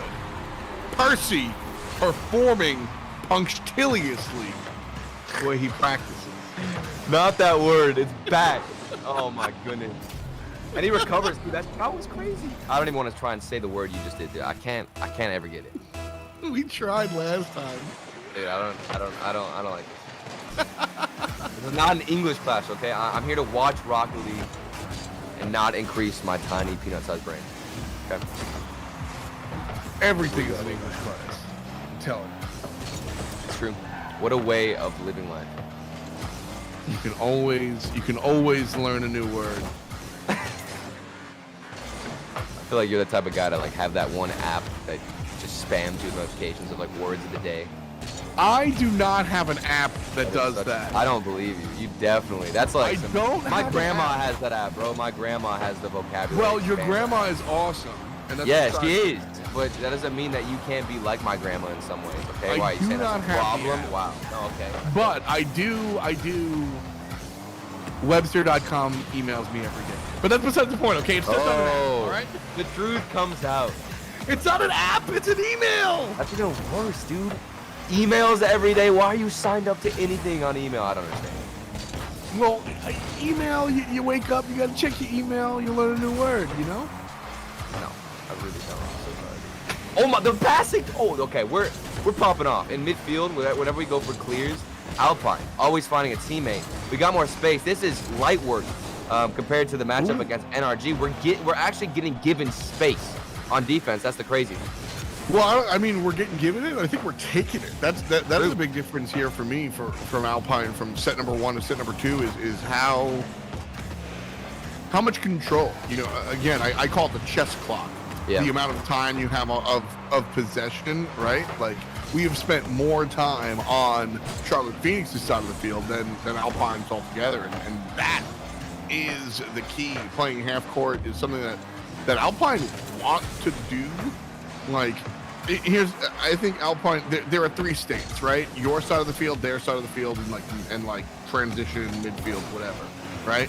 Alpine is a team that I feel like in this order, they'd rather be offensive half court, transition, and then defensive half court. Like, their defensive gameplay kind of lags behind some of the other teams. So like, if they're able to just like keep you on your side of the map, I think they're very, very happy. Alpine, that is, and we're seeing that here in set number 2. Well, and the thing of it is we have a lot of great mechanics on our roster for Alpine. You know, Percy, Majicbear, and Jordan. All these guys can pull off some amazing stunts with the ball, which makes our clears super important. If we can get a clear all the way down to somebody who has boost, that is such a good look because of how mechanical of a team we are. We can get some crazy shots in and redirect that speed coming out from the clear rather than a simple, corner pinch across where we don't have much to work with. That's the game plan, right? And we'll see if we're able to find more stuff. Oh, nope. Jordan's here. All good. That was almost the second time Charlotte have scored off demoing 2 of our players. And I mean, why are we able to keep that at an almost? It's 1-0, minute left. How are we able to do that? Well, it's just about who they demo and the timing. I think sometimes physical plays work out so well, but you can also get unlucky. You can get a demo and either have them spawn in a better spot than they would have been. So sometimes it's out of your control whether or not the demo is going to be effective. And I think in that situation, we got a little bit fortunate, but also always having a third man back who can at least dodge one demo is super, super solid. The old janitor. That's right. Back there. The Gibbs. Clean if you will. sweep. You know what I'm saying? Bro, where is Gibbs? Can we sign a petition to get Gibbs out of retirement? I don't know how it would happen, but I would pay money to see it. I'd be down. I would. You know what I would love to see actually. So we just announced the fall major will be online. Okay. And you know that is you know okay. All right, it's rocking. But the next time we come to land, I want to see a caster 6. I want to see 3 casters versus 3 casters. Oh no! I mean, I would love to play in that. That would be so fun. But I don't know if it'd be the best Rocket League we've ever seen. That's for sure. It's Alpine. Oh my. Okay. We almost had given up a buzzer beater in the final seconds. But again, we go up 2-0. This is so important now. Game 3 against NRG. We couldn't take the win. Close out the series now. Miztik has got to be here right now in their ears, hyping them up, man. Absolutely. I mean, that's certainly what's happening here. There's no doubt in my mind that Miztik is like, come on, we got to grab this one. Much different team, I think. Of course, no disrespect to Charlotte Phoenix. Like, all jokes aside, no disrespect to Charlotte Phoenix, but I don't think it's a spicy hot take to say that Energy and Charlotte Phoenix are 2 different teams, and one of those teams is a little bit better than the other. So with that in mind, I think it's very realistic that Alpine can kind of close this one out here. Put on your Phoenix uniform here. What are the things that Charlotte's doing right, if anything at all? I mean, I definitely appreciate the demos. I think the physical plays are good. Other than that, I think they have to do a better job at keeping the ball in Alpine's corner. If you're a coach for Charlotte, you're saying, why aren't we winning these 50s? There's been multiple times where I've seen Percy be able to get a flick over 1 or 2 defenders, attacking him in his own corner. And if you're Charlotte Phoenix, you got to say to yourself, we win these, we can keep the pressure on and force out a mistake. That's how crucial it is. Game 3 here. 4.5 on the clock already. Oh my goodness. Like, look at Percy. He just dribbled past 2 players and stomped them out. Forced them into awkward positions. Almost got a pass off. If you're Charlotte Phoenix, that can't be happening. You have to get a 50 or at least a touch on the ball to get it away from him. Which is, it's kind of interesting because this is the problem that we had against Energy. Yeah, with Justin. So life is just a simulation, basically. Absolutely. That is true. Time is a flat circle, and we live on a Mobius strip. But the Earth is flat. Confirmed. You heard it here first. Majicbear? I don't know about that. Look, if you show me and take me out into outer space, I'll say, you know, it's set up. I'm actually on Earth, and this is all just something fake. Okay. The giant ice wall on the side. Exactly. Yo, flat Earth theory. That gets me going every time, man. No, we can't do it. We can't get into it. Is that considered politics? I feel like that should be considered politics. Oh my, the save from Jordan. Okay, dude. Nice. Even whenever we do give up some space, we got somebody getting the save. Nice save. I'm talking about you in the broadcast, but the gameplay save was good. I mean, we would consider that to be, you know, right? But see, here's the problem with staying flat is that Alpine is all about the climb. It's a mountain goat. Well, it's not a goat, right? It goes against what we stand for, climbing the mountain. You know what I'm saying? So we just can't support it. Exactly. And it makes sense. You gotta climb. Dapper flattening us out here. I can't support the shot. I can't support it. Karma doing a good job in the corner, gets around it. What was that pre-flip? That was weird. Okay, she landed under the ball, scooped it out, and Dapper gets the shot. I've been wondering how Dapper fits in on Charlotte. We have not seen too much out of Charlotte Phoenix, at least as much as I thought we would. I thought Dapper was one of the best players, if not the best, on the old Sonics roster. He comes on to Charlotte Phoenix. They're a little bit quiet. Well, it's been tough, I think, because last season I was and still am a really big Charlotte Phoenix fan. Yeah. Listen, when they play well, they look real good. Definitely. Karma looks electric. Oh my. Stop. You mention her name and this is what you do. This Karma zaps it in there. Oh my, wait, why are you, I don't even understand the lightning bolt reference, but either way it works. The demo on our own player didn't happen, but we got bumped. And F thought, now you're confusing me. What I was saying was that, like, listen, they had Wonder Mike last year, bro. Like, that's Right. a big hole to fill. Not just in, you know, how good Wonder Mike is, sure, but also, like, Wonder Mike is a star player on the field. You're gonna play around Wonder Mike. You're gonna play around him.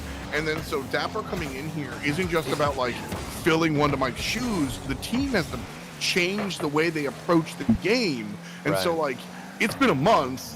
You got to learn how to do it. And I guess, you know, here in this game, we're seeing them actually just do that. But, like, it's tough for sure that trying to replace a player like that. Yeah.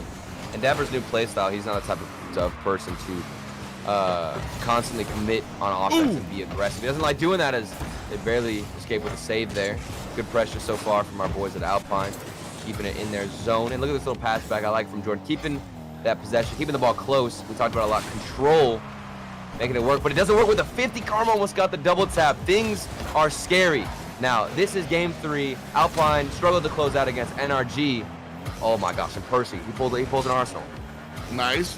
Okay. Percy around Karma, pops it up. Dapper's going to be there as well. No orange on the right side. Scratch that. It's Majicbear. Ooh, I got excited for that one. I thought we would see a sequence, but not quite. A shot on goal. Yeesh. This is getting scary. We have good offense, but I don't want to get too desperate right now. Oh, okay. Got him. Never mind. I lied. We take it. We take it, Majicbear. Let's go. What a touch from Jordan, too. Off the ceiling. And Percy. Percy gets involved. I didn't even comprehend what I just saw. That was crazy. That's teamwork. That's listen, teamwork makes the dream work. Just like that. You gotta pass in order to pass. Just smooth moves. Karma with a nice shot. Percy's gonna be able to stop it. Half a minute on the clock here, Turtle. And this is totally possible. Obviously, we say it all the time, but this is not just mathematically possible. I think realistic as well. Yeah, I mean, we're seeing some double commits too. The panic definitely getting induced. It's Majicbear. There it is. Oh, I didn't see Shadow on defense. He was hiding behind the ball. Did you see? You saw it. He was sneaky. I just didn't see him. I thought it was wide open. I was like, this is the one. Look at Dapper playing Gibbs, literally in net. What does he do? Just chill. Now he doesn't have a touch on the ball. Okay, I don't know if that was the right call, but it worked. All right, well, okay.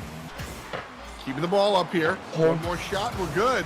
Keep it up, Percy. Okay, all right. Okay. One more. No, what are you? Game 4. It's okay. It's okay. Look, game 4 against NRG was one that we didn't want to talk about. This time around, it'll be different. Yeah. We're going up against Charlotte. We're gonna flip it and reverse it. And we're gonna make this hour for, you know. Okay, so I think against NRG we were down 1-4 in that game. This time it's gonna be 4-1. Calling it right now, F Dot. We make a change, and we're gonna close this out. Okay, 4-1. You think you're gonna call it 4-1? It's just destiny, bro. It's destiny. All right, I don't make the rules. I'm gonna call 2-0. That's what I'm gonna say. 2-0 going in favor of Alpine. Okay, I think Alpine closes. I had to clarify. That's fair. I think Alpine closes this one out. 2-0. We'll see. It was a better game from Charlotte. You got to give them credit. There actually wasn't as many physical plays, but what was working for them was Karma being a nuisance on the offense. She got a goal and an assist, and I think back to that assist where she pre-flipped under the ball and then scooped it out. So doing a lot better in those corners, like I talked about, winning the 50s and pushing forward. What's interesting to me is watching Karma kind of like when, again, Wonder Mike was a player that you absolutely have to play around, you know? You gotta have him on offense. Karma, and Karma's a player that, like, she from what I understand, looking at it, like the old games and hearing people, she was used to being like a very front forward player, and bringing Wonder Mike on makes her kind of like readjust her role. Now with Dapper in place of Wonder Mike, maybe she has more of an opportunity to return her old play style. This is her chance. You're 100% correct. Now, I didn't even think about that. That's a great point because on all her teams, you're right. She was so aggressive. Every single time, she was the first person forward, getting demos, and just being flat out annoying. So this is a chance for her to regain that playstyle. Rip. Why do I keep saying Wondermike? Turanturo was the player. Where did Wondermike play? See, you were talking about Wondermike, and I personally didn't even know. A little bit lost. Okay, I'm right there with you. Point remains because Turanturo was the guy on that team, and where did Mike play? I'm crazy. But again, it was Turanturo being like that style play for sure. Dapper's starting to get warmed up, the 1v1 player. He hates whenever people call him a ones player. But how can you not? When you see him pull off plays like this, what do you say? Is that not one's skill coming in handy? I didn't know that he didn't like. It's funny to hear that. Oh wow. Oh, I'm behind again. My bad. It's funny to hear that because when I talk to the casters about like players, right? I'll just be like, hey, James Pod, what can you tell me about this guy or this player or whatnot? Everyone that I've talked to is like, yeah, one's play. So it's funny to hear that he doesn't like that. Yeah, he just gets frustrated because he doesn't play ones anymore. His style is not 1v1 based at all. Not at all. Yeah, he's much more passive, and I personally think this is the best Dapper we've seen. It's what's made him a lot more consistent. There were times where, people were worried about Dapper. We thought that maybe he would trickle off a little bit, back to his selfless days on that roster. His teammates Miho and I believe it was Timmy, they kind of fell off a little bit. But Dapper, because he adapted, he changed his playstyle up a little bit. He has been able to stay on top of things. Speak of the devil, here he is putting one in. Well, both of us lose. It's not 4-1 and it's not 2-0. Well, you had a chance to reclaim it. I asked you who you thought was going to go up 2-0, and you said Alpine. You could have gone the other way. Okay? Well, I can always go the other way. I just think that like I had faith in Alpine here. I did too. Still, I mean, we're speaking in the past tense, and there's 3 minutes left. Well, I'm getting PSG vibes too. If you remember back to the PSG days with Fruity, Chaussette, and Farah, they had a really rough patch going through reverse sweeps. It seemed like they were the team that either got the reverse sweep or would always get reverse sweep. There was no in between. And that is a scary place to be. You can have a mentality that is so cursed because you start thinking to yourself, we're just a team that gets reverse sweep. That's how it is. So now you come into game 3, game 4, and you think to yourself, this always happens to us. Why? You get frustrated and you're more worried about it happening again. There's a shot from Percy, not going in because Shadow dives across the net. Again, the shot from Jordan, it's not on target. The accuracy plaguing us just a little bit. Ooh, Majicbear is able to find a demo, but nothing really being played off of it. Wrong side of the field. Alpine got a transition. Jordan with a little 2 minutes pop. left. The demo. Oh, the demo was great. Somebody's got to shove it in. Where's the teammate? Oh. That's the worst. When you get a demo and then the goal does not pay off. I'm enraged. You're sitting there like, well, if it was 4v4, they would have gotten it. Man. Shots wide from Shadow. You love to see it. Well, I guess we love to see it. But That's right. That's how it's going whenever NRG in that first series, whenever they miss those open ends. We love to see it. I don't know if anybody else does. Yeah, James Bond over there just screaming, why are they missing? Yeah, we're like, yeah, man, chilling. No problem. Oh, the fakes? Dude, mind games have been, as soon as I saw that clip from Arsenal, now, for whatever reason, I'm seeing mind games everywhere. I don't know what it is. I told you, it's the meta. Like, that's like, metagame is dictated. So metagame is dictated by so much. Everybody always looks to like, patch notes and how the game actually changed. Rocket League is a game that very rarely changed. Your metagame is going to be dictated by the best players on the field, right? Whatever, just quick and dirty. If the best player plays really fast, you're going to play whatever beats really fast. Yeah. If the best player plays really slow, you're going to play whatever beats really slow. There is no objective good. It is just whoever the best player put and so if everybody is out here, trying to do like Rodney Mullen nose stalls, like that's what everybody's gonna chase. That's what everybody's gonna do. The meta game, so to speak, is just as much influenced by what people think is cool as it is like, real hard. The flashy plays, man, because they get all the attention. So you see somebody like Arsenal go for that, it gets a lot of attention. everybody else is going to start thinking about it in the back of their heads when they're playing themselves. The double tap has definitely been, you know, a big part of that, right? And Devo hit that. When Devo hit the double tap in season 3, I believe, it was like, okay, this is real. Everybody should start going for double taps. You start banging things off the backboard, hoping you can preserve your boost to go for another hit. And now season 10, and it is a standard point of play. Like, if you can't handle your double taps, you can't handle your games. Right here, Alpine can't handle Charlotte Phoenix. You're going to be able to take this one 2-0. And we find ourselves one more time looking up at a game 5. Not game 5, bro. We have to make a difference here. I thought that game 5, it's like game 4s always look the worst for us, I feel like. Sure.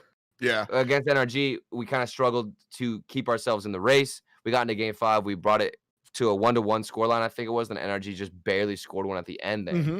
And now we just need to come out right away swinging with I'd say Percy going forward. You want to have Percy be as aggressive as possible. I love when he's being aggressive. Majicbear again, getting the demos. Then Jordan, the clutch shooting. Stay consistent. Make sure your defense is winning those challenges. But again, it's game 5. The nerves, I don't know what these guys are feeling because we keep coming into game 5s, and it seems like it's that much closer to becoming a curse for us. I mean, it's always just tough jumping into game 5s knowing that there's no wiggle room, right? Like, when you have the 2-game advantage and then you lose one, who cares? And then you lose another, I kind of care. And then you lose a third, well, you have to care because you lose. Like, so game 5 is just so difficult to be even keeled. Well, Miztik is a huge component right now in keeping our mentalities level-headed because you just come off of a loss against NRG where you get reverse swept. You're thinking this game, please, I don't want to get reverse swept 2 times today. It's the last thing you'd want.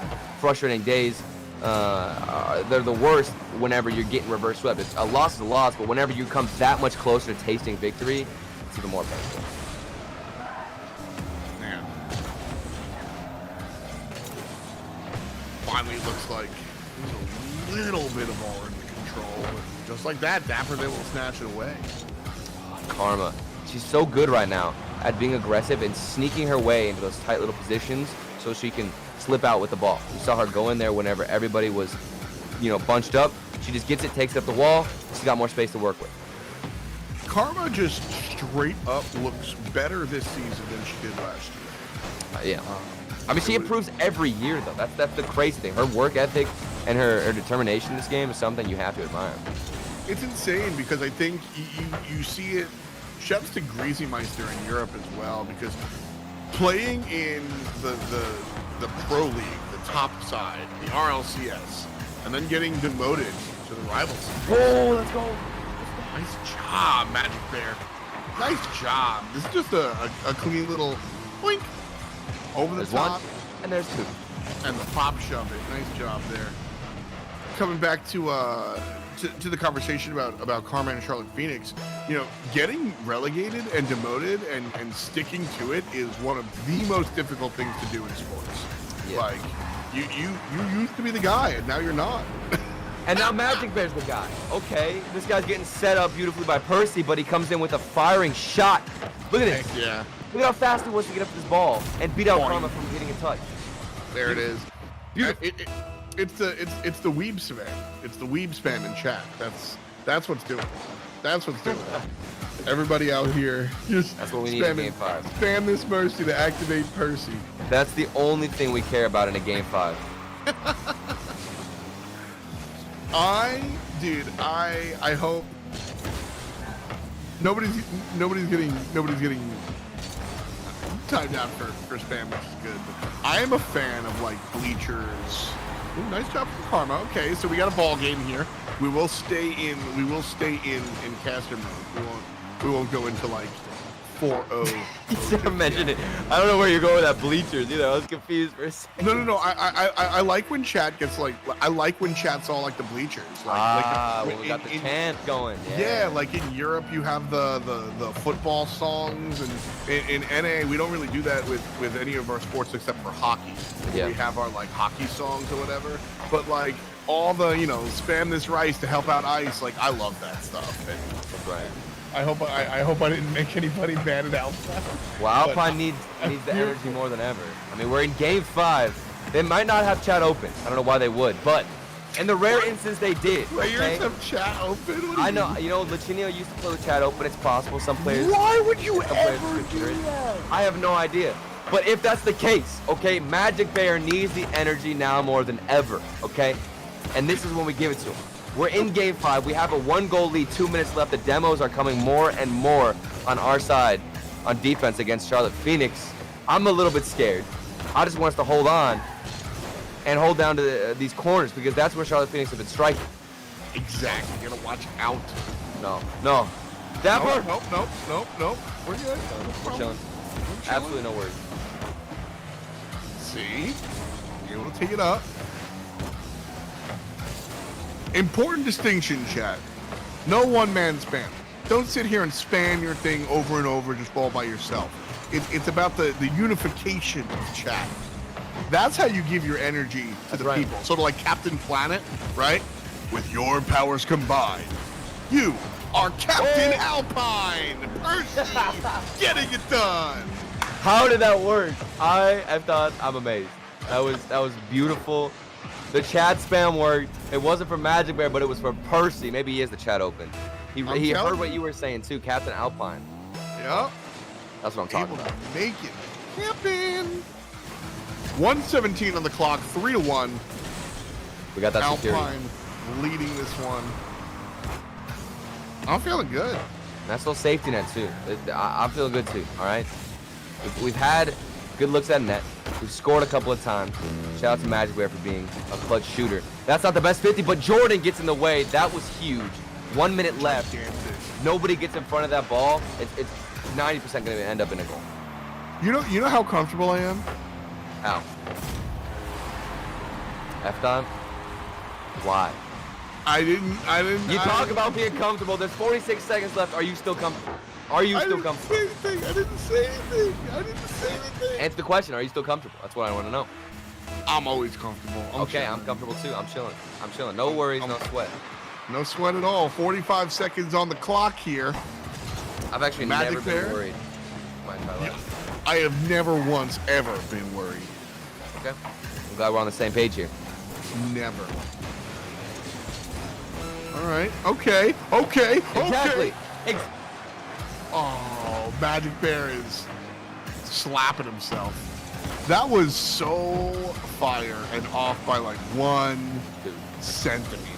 There's 3 Charlotte players in our half going for demos. 12 seconds left. I'm not even worried. I'm so comfortable. I'm gonna cast this curse us. That's what I was gonna say. And then Dapper score. But now have you inverse the caster curse bars? Okay, there it is. The game 5, we clutch it out. We've been waiting. In that NRG series, we came so close, and now against Charlotte Phoenix, we take the win. Let's go. Close one. It's all about just being comfortable. I now understand the tactic here going ahead. So just stay comfortable, stay relaxed. Nothing bad will ever happen to our boys at Alpine. Exactly. You want to know why I'm comfortable? Why? Because of the shirt I'm wearing. You guys can put !point merch in the chat and get yourself the Comfort King.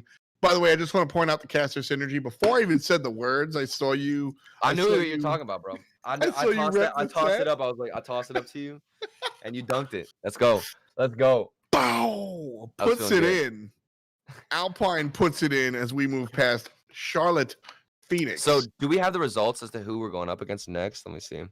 We might. I know it was Xset versus a Plot Twist. They go up against Rogue. We will be playing against Kansas City Pioneers, who lose out to the Peeps. They got swept by the Peeps. So 3-1 Plot Twist though. But I mean Kansas City Pioneers. We got this one in the bag. I'm comfortable. Okay. Yeah. Kansas City Pioneers, Rapid Seabass. Okay, interesting. I'm also comfortable. It's probably because of that nice looking shirt you got there. F. All right, once is enough, man. All right, fine. I'll stay comfortable. I'm gonna keep this zen atmosphere.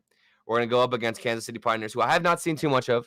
It's good to see Memory still kicking it, but I don't really know too much about their play style and how they're going to be performing here against Alpine. It should be a good match, but Alpine, I think if you look at these two teams compared to each other, you definitely give us the advantage. Yeah, I'd have to agree here. Rapid, Seabass, and Beast Mode. We'll see what lies on the other side. One more time, we just took down a Charlotte Phoenix. Alpine will go up against Kansas City Pioneers. More of the grid after this.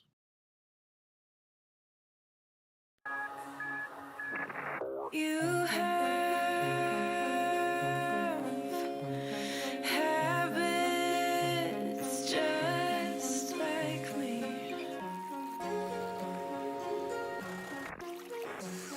Talk too much with strangers. Get way too serious around family. And I don't have any wishes, but when I kiss you,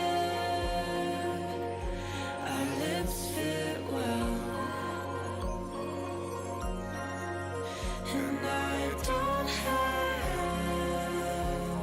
expectations, but when I daydream, I fall asleep, and our hands melt.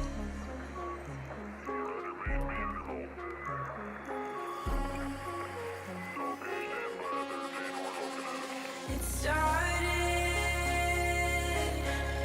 out as teasing, but I had deeper meaning when I touched your chest. Now I don't know how, but if I did,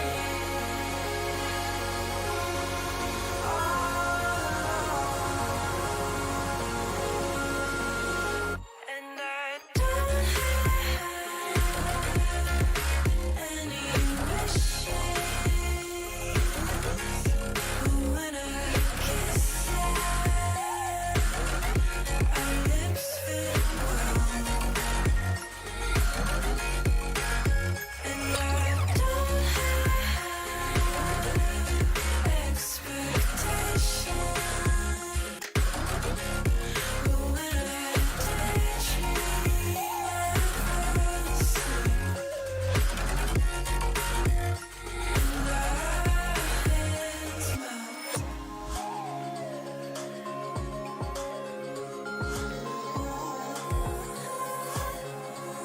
But if I did, and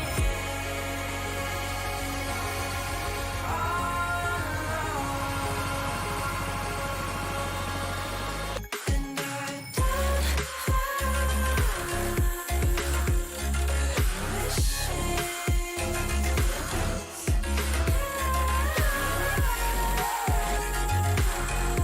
our lips fit well, and I don't have expectations, but when I daydream, I fall asleep, and our hands melt.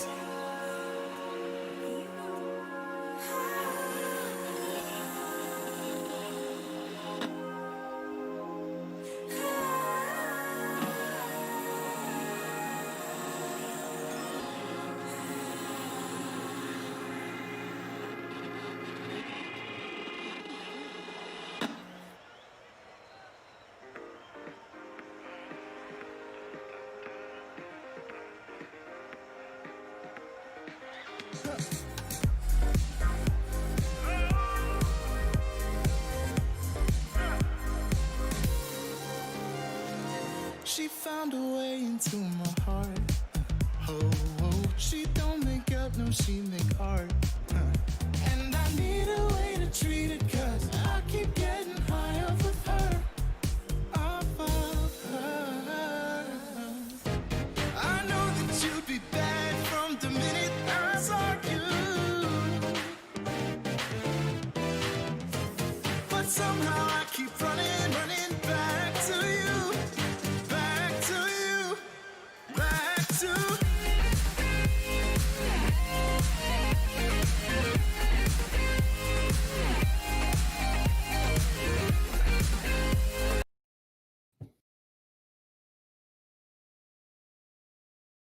Kansas City Pioneers stands in front of us and our next part of the broadcast. Welcome back to the grid here on Alpine Esports. It's your boy F. Dot and Turtle. How you doing? I'm doing good, man. We finally closed out a game 5. The reverse sweep curse is not alive and living with Alpine, which is great news because I didn't want to see another PSG. I was a little bit scared, but we have a good matchup against Kansas City Pioneers. I think it's going to be close. I have a lot of questions I want answered for this Kansas team. We're already in game. We're ready to go, and let's see if we can continue that momentum that we built in the last season. Right. So we got Rapid Beast Mode and Memory here today. Beast Mode is kind of the guy that a lot of people are looking at when it comes to this Kansas City Pioneers roster. Landon has been pretty strong, bopping around a couple of different teams. The Monkeys was probably, I think, his most notable squad, where he was playing in some of those bubble tournaments and doing rather well. Yeah. So seeing him kind of transition here into the Kansas City Pioneers, they aren't the strongest team. This is actually a team so that I think that we should have the upper hand on, which is just as much of a test as teams that are stronger, Turtle. Right. It is a little bit concerning just that we haven't had any practice against these guys. It's our first time for Alpine to go up against Kansas City Pioneers, at least in the grid. I'm sure we've played them in other tournaments besides RLCS, but every player will tell you RLCS is just a different story. Teams play differently, more on the line, pressure is there, and you've got to adjust to it. So if we're going up against Pioneers the first time, we're going to be a little bit pushed back, which I think would be a good look in the first game, kind of feel each other out, make sure you have the right play style against them, and then push on forward after that. That's the mindset, just kind of honestly play it boring, right? Yeah. Like just play your fundies, do the Tim Duncan, just play your fundamentals, be boring, and win games. Yeah. That is exactly how Alpine has to jump into this one. And kind of what I want to see here, especially after a day like today where like energy was real close, Charlotte Phoenix went to 5. There are some days where I want to come out against a lower seeded team and stun and just be the guy that's getting quadruple resets. But here, simple pass, simple shot, simple serum, just easy peasy lemon squeezy. Jordan puts it in. I want to see that every game, just like that. I think the style we should go for is the same one that NRG do against us, and that is be relaxed, control the pace in the midfield, not overextend too much, make sure you're taking the boost, and you're not going for anything too risky, and you just make sure, all in all, that your rotations are on point. I think that's the most important thing for NRG that they did against us, which helped them get back in the series, was the rotations didn't break. It was just a shooting that might have been a little bit off early on, but you can fix that. Much easier to fix in the middle of a series than it is a rotational issue, because that comes down to communication and a lot of synergy. Absolutely. Beast Mode's going to be able to score here, and this is one of the guys that, Beast Mode does it. Beast Mode is a strong player. This is who I said his eyes are going to be on. So he scores here, unsurprising. We've just got to be able to mitigate that. Yeah, and I have not heard too much about Beast Mode, so I told you I got a lot of questions that I need answered. I haven't seen too many Kansas City Pioneers games overall. I think out of all the teams in RLCS, even there are some that I've done more research on. These guys, really, I haven't even looked into too much. Up and comers, new players kind of hitting the field and trying to do what they can. And so yeah. Well, you got Memory too, who's been around for so long. This is his comeback story. Because I feel like if the Pioneers don't work out, it's going to be even that much more sad for him, because he's been trying so hard every single season to get onto a solid performing roster. On Ghost Gaming, he was struggling, but now coming back with the Pioneers, is this roster something special that we should pay attention to, F-Dot? It might be. It might be. I know they have another player that joins in and tries to do their thing as well. And that's what I want to see, though, with respect to Beast Mode. I like seeing the younger players with these sort of, veterans, so to speak. Memory has been around and hasn't really gotten his chance, so to speak, but still has experience on the high end field, knows what winning looks like. Well, I think that's where they shine the most, because I think about players like Turbo, right? A player who's done it all. He's so experienced, and he kind of gets complacent unless he's on a roster with players who are up and coming and hungry. because that hunger can get transitioned over to Turbo's game. Yeah. 1 minute here. Beast mode. Nice solo play there. He's the young gun. You were talking about the age of our team, one of the youngest teams on the field. Beast mode is another. 15 is the youngest you can be in the RLCS, right? Yes. Yeah. 15 is the limit, or the requirement, I guess. I don't know. I imagine there's the limit. You have to be, can't be over 40. So unfortunately, you know, Gibbs is getting close to that. I don't even know how old Gibbs is. All I know is that he's my dad. That's all I know. Oh no! Don't do my man like that. No, I'm not saying he's old. I'm saying I don't know how old Gibbs is. He's definitely not over 40. I think don't know. Gibbs. He has 2 kids though. Like that's got to be some kind of indicator. As we barely saved some of these. This is getting scary. We got a couple of shots on our own net. Trying to send it to OT. That's all we need. OT. Oh no. OT. Not even close. Not even close whatsoever. If there was literally 1 second on the clock, we would have lost them. Yeah, that would. But there wasn't, and so we see another kickoff. Memory gets lucky. Won't happen. I'm gonna tell Gibbs you said that. By the way. No, you can't. I didn't say he was old, okay? The man has a wife and 2 kids. I'm just saying, you know, if there was an age limit and Gibbs was still playing, he's probably the first person I'd be concerned with, okay? Oh, come on! You gotta score that. Percy dribbled past the goal and didn't have a teammate to push it in. That's the you know, that's the fun part of what makes Rocket League interesting is I always compare it more to hockey than soccer, believe it or not, because you're on that sort of like line, you know what I mean? You can't just like stop and change direction like you Yeah. do. It's all momentum based. Yeah, and so you know, people always call Rocket League a momentum-based game, and when people say that, they think like you win the first game, you win the second game, you win the third game, and I actually think a large part of that is true, but it's also like you're talking about physics, where you're rotation. Momentum. If you just stop in your rotation, that's going to be horrible for your team. Yeah, one of the first. Oh man, I honestly I feel very bad. Jordan gets the ball stolen from him. For forgetting the name of the person. But when I very first started looking at Rocket League, there was a content creator that I was watching to learn the game, not the teams, the game. And it talked about the concept of having this like sphere of influence around your car almost, and like how your rotations, you got to act as if you're the opposite magnet with your team, so you don't cover the same angle all the time, and you create these rotations. So if you stop, you create a traffic jam. You mess up your whole Exactly. team's Well, you sort leave of a lot of spots open too. Yeah, and like that's really what it is like watching these teams like try to bring momentum and make mistakes. Game 1 ends with a mistake here. And you were talking about rotation. I wish I could see as a spectator where that third man was, because we had somebody coming back. I don't know if he got demoed or if he just went for boost, but he could have gone far post to block that shot with that pass coming out. But instead, we had nobody there, nobody in position, and Pioneers capitalized, and they go up 1-0 in the game.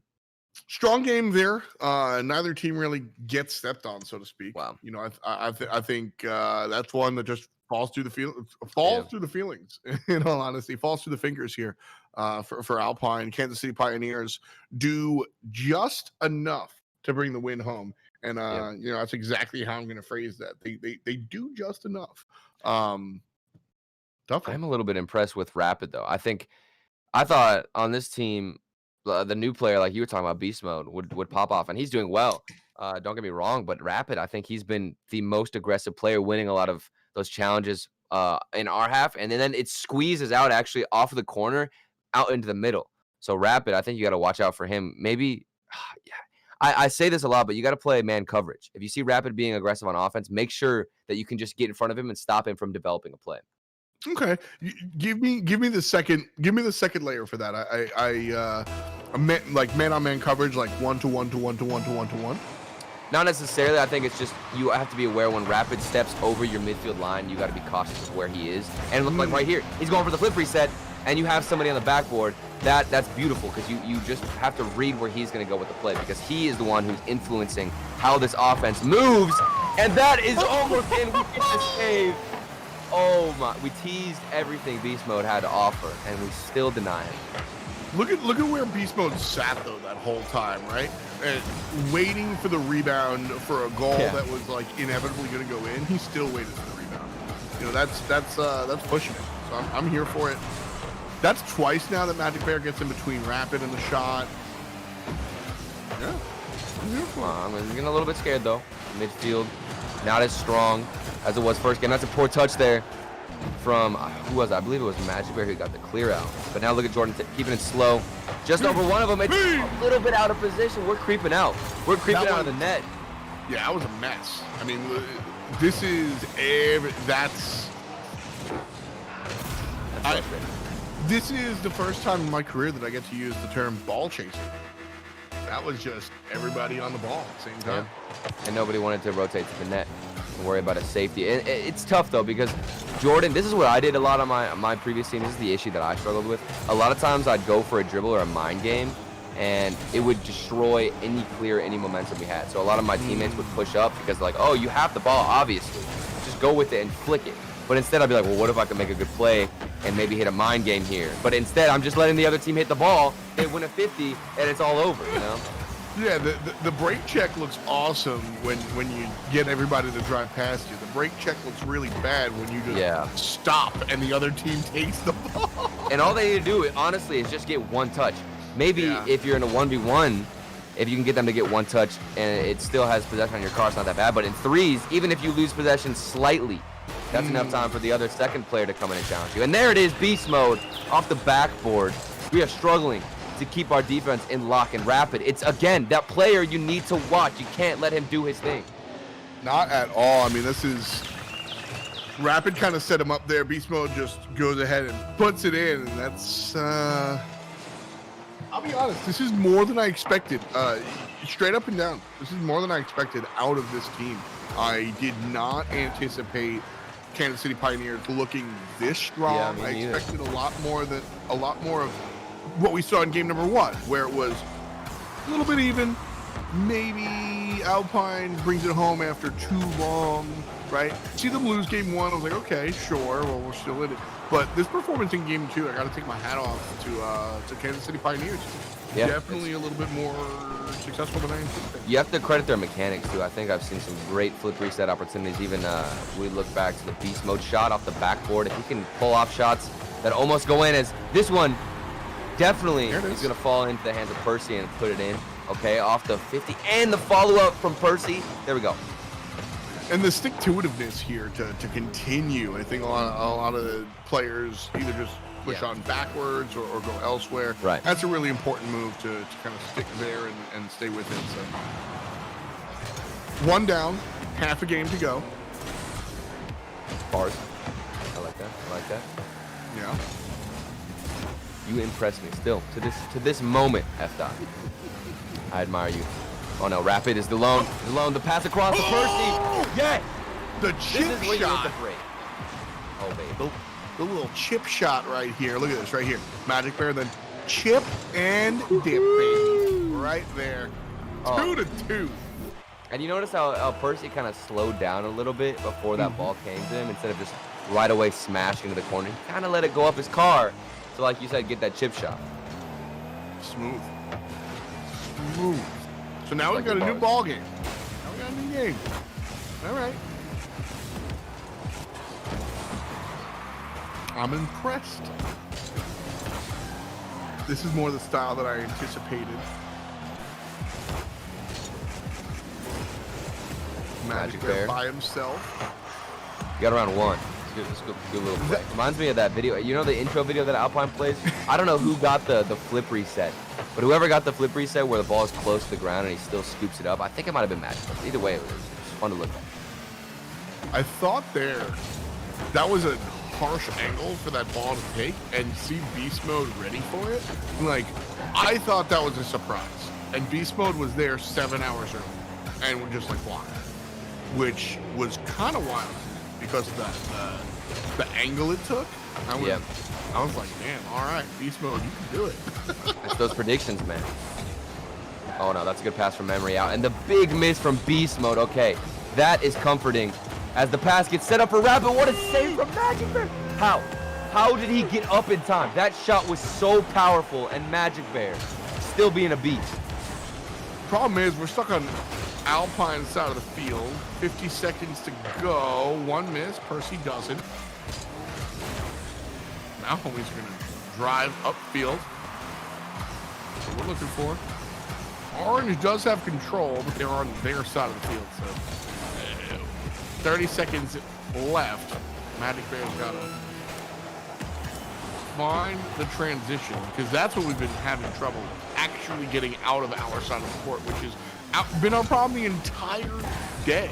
Stuck on our side of the pitch, whether it's Energy or KCP, we have been stuck here on our own half. And man, it's happened all throughout the grid too. I think that it's that control aspect where you're always managing to find a teammate when you leave. Like, look at Majicbear right now. He has no options, but there is actually somebody below him. Never mind. That's what I like. I love that play. I didn't even see the player under him. You keep doing that and then Rapid. What a save from Majicbear. Dude, the second save in a row. We had the follow-up. OT, baby. I can't handle that. That's the second time it's happened. Why they get so close to the buzzer beaters, and they toy with our hearts. Well, close on the counts and horseshoes and hand grenades, and we're not playing neither, so we'll see how this one works out. Already, again, finding ourselves on our side of the pitch. Rough, as a dog would say. These bars, man. These bars. You like that one? Absolutely phenomenal. Oh, that's a good bounce, too. Nice little 50. The one time we get on offense, we always open up a shooting lane. Sometimes somebody out of KCP is there to fix it, sometimes not. Still got overtime, though, 45 seconds in. KCP reminds me of, what's that website with all, like, the creepy pastas? You know what I'm talking about? I do not, I'm sorry. It's like they like lock up like Momo and Slender Man and all that. Oh my goodness, dude, don't even talk about those. I am a child still, okay? Those things I can't watch any scary movies. Those things will definitely freak me out. I mean, you say that, bro. I still get like that, bro. I get spooked way too easily. I'm still spooked, you know. I get so spooked. I get spooked to the point where in a game of Rocket League, I'm dribbling and I don't see the other player and he smacks off my hood. I will legitimately jump back. That's how much it scares me. Somebody can relate to that. There's got to be somebody else who can do it. You got to fix your camera settings. If you zoom out, you won't be so spooked. Yeah, with the Gengar camera settings. Have you ever seen that man play? Yeah, actually. Dude, his camera settings are on the IFS, bro. It's insane. Bars. This is you now. That was a good one. I'll give that to you. I'm pretty sure I stole that from Twitch chat, but you know what? It was me. It was me. Hey man, it's all about the spin you put on it. Well, now I'm spooked in overtime. That's the problem here. Is again, just Flip reset. Alpine's Okay, we're side good. of the court. Rapid, please don't do this. You gotta get in front of him. Dude, the flip resets. I don't think I've seen a team go for so many flip resets. KCP, every time they're in the air, all of them are going for flip resets. It's nutty. That's the standard at this point. Like, Yeah. where my skateboards in chat. At one point in time, doing an ollie was a cool trick. Rapid pulls a cool trick and kick flips over us, bringing them to a 2-game lead. Why? Why is beast mode there? Like, I did not expect this. Woof. Stop saying it's these sayings. It's the bars. It's too much heat, bro. We can't handle I don't even know. it. I don't even know what you're talking about. You're gonna drive me crazy with these bars, dude. And this is what happens. Now we're forced our backs against the wall. Okay, we're in this series. This is the opposite. Normally we win the first 2 games, and now we lose the first 2 games. We have to get the reverse sweep. Do we have it? Do we have what it think takes so. that time? Well, do we have what it takes? Absolutely. Alpine can absolutely win this set. There's no doubt in my mind that this is a winnable set. I mean, my dog just brought me this ball, so I think that's a good luck charm. I would say This is the key right now. He literally just handed this to me on my lap. I'm gonna keep that on my desk because it's a squeaky one. If he gets it back, he will be going crazy. Just gonna make sure it's on my desk. We got the good luck charm. Okay, we can get this reverse sweep. Start out strong. If we lose this first goal, I think this first goal is huge right now for the way the series is gonna end up. That's how Alpine were able to find their first 2 wins against Energy, getting the first goal real quick, able to kind of convert that into the momentum that they need. And the insurance goal is like, that's something that I think is real big as well. You talk about the first goal. You can play differently when you have the lead, knowing that you've got that, a little bit of that insurance. You can play a little bit recklessly, excuse me, and try to find that sort of next level footing. Yeah, you've got a little bit of safety net. Have we scored first? I'm sorry, I haven't noticed whether or not. Yeah, I was about to say I don't think we've scored first at all. Not in this one versus SCP. KCP. SCP was the spooky creepypasta. KCP is honestly the spooky creepypasta one in this set. 2-0. Ooh. No, not the ghost. See, I'll get spooked out by anything. Okay, it's whether it's in Rocket League, I could be playing Roblox. I'll probably still get scared. Oh. And if I'm in this game, I'll definitely feel a little bit spooked. You've got a lot to climb. You've got a lot. It is definitely a spooky game. 3 games to go if Alpine wants to move on to the next one. What a midfield pass. We don't have anybody in the corners usually, and we're giving up space, but then it makes our counterattacks that much deadlier. Good. Majicbear. Have we seen a fancier looking goal? Look at how high he popped this one up, and he feathered his boost just the right amount to find that angle. For me, I love the mid-air adjustment to nail the perfect angle. Like that standard, if you just turn upside down and hit it with your bottom, you're just not going to be able to find it. Had to find the precise angle. I mean, that was massive. That's what we needed. The first goal, we talked about scoring the first goal, but then if it's that stylish too, how can you not feel confident? That was. Okay, we got some space here. I think this is a 2v1. It's wide open, actually. Jordan just needs to get the demo, or maybe a pass in the middle from Percy. We get neither. Now there's 3 minutes. I hated that. Can you talk to me? Like, why we didn't just shoot the... Thank you, Majicbear. But why didn't we just... And I am extremely aware that I'm speaking from a place of ignorance here, but why didn't we just shoot the damn ball then? Well, I mean, there could have been a player who didn't... it's all about whoever has possession of that ball. Whoever was dribbling it down. I think it was Percy who dribbled it down. Right. If he doesn't know that it's a wide open net or that he has space given to go towards the middle, you're screwed because there's nothing you can do if you don't notice it right away. That's how fast Rocket League is. You have to make that decision as soon as you realize it. So I think Percy might have just been trying to get it out and focus on that more than getting the goal. But I agree with you. There has to be somebody who can put it in, and there it is. 3-0. Oh no, that's not allowed. What do you mean it's not allowed? That is not allowed. And chat's hitting us up. Spam this creeper to become the reverse sweeper. That's okay. That is a hot average, but hot average. I think that's pretty banging. I'm impressed with that. We talked about it in game 5 against Charlotte. We need the energy. Okay, this is what I like to see. You already know that the Alpine can feel it. The energy from chat. Absolutely. I mean, that's the realness. You know, that's. I wish there was. I mean.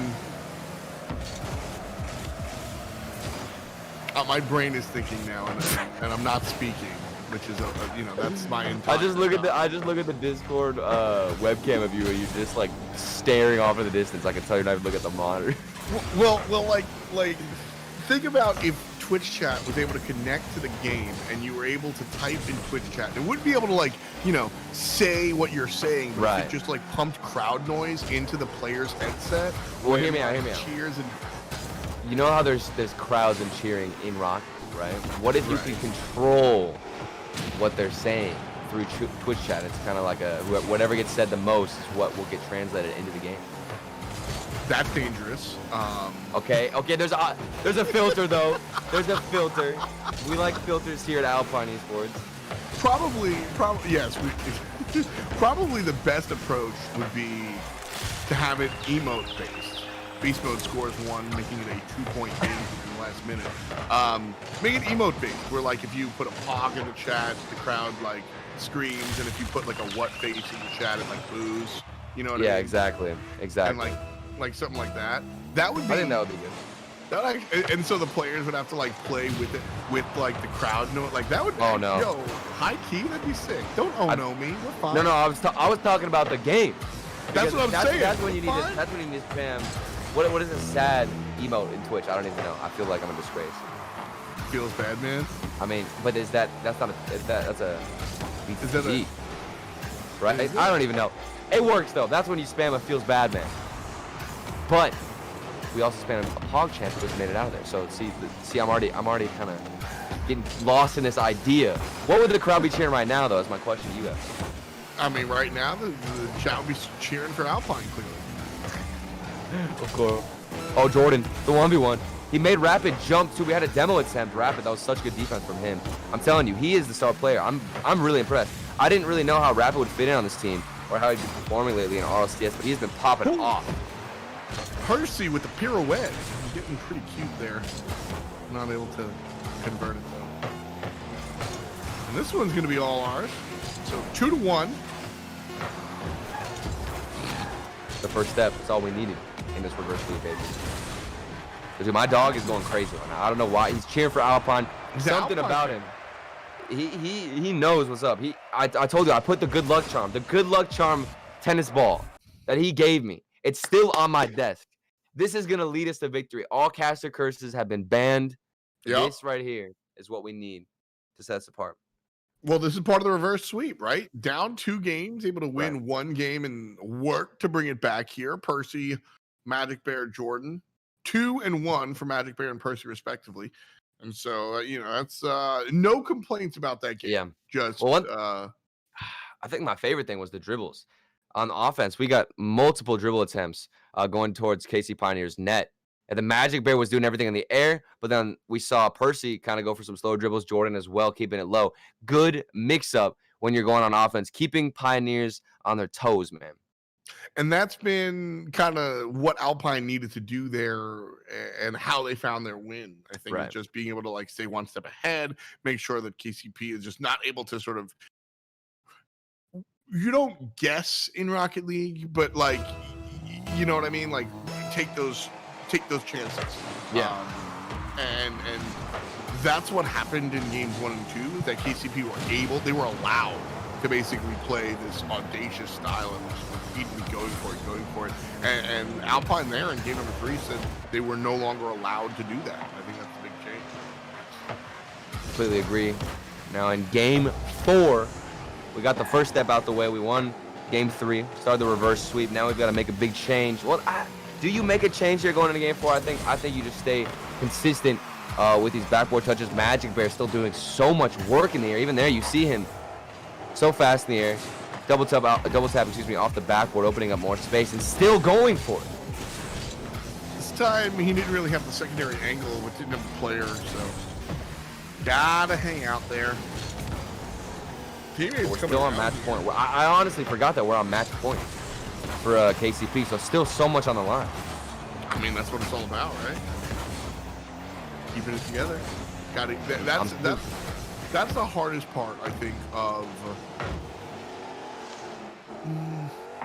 yeah, I'll say that. That's the hardest part, I think, of competitive gaming in these rubber matches, just keeping the mind open. Like, if you get to game 5, game 7, game 3, whatever you have to play, like, you clearly have the skill set to play the game. Yeah. But keeping your brain on, like, Blue Channel while you're trying to do this sort of thing. Meanwhile, Percy's brain... Did he get the bump here? Look at him. He keeps it slow. I told you, the dribbles. Look at the dribbles. He keeps it slow and then goes for the bump. Kept possession. Oh my goodness, Percy, dude. That's my style play right there. Like that's so awesome. Going for the push, yeah. That's my style play. I was just pretty to look at. Well, and not only does it look good, but it tilts everybody on the other team because there's really not much you can do. You just say to yourself, you got a demo and then memory response. Okay, We were destroying KCP the previous game, and then now Memory. First step taken for him to try and close out this series, but I'm not stressing.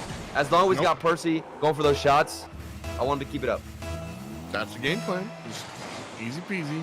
No sweat. No sweat at all. 2-1 macro score. 1-1 micro score.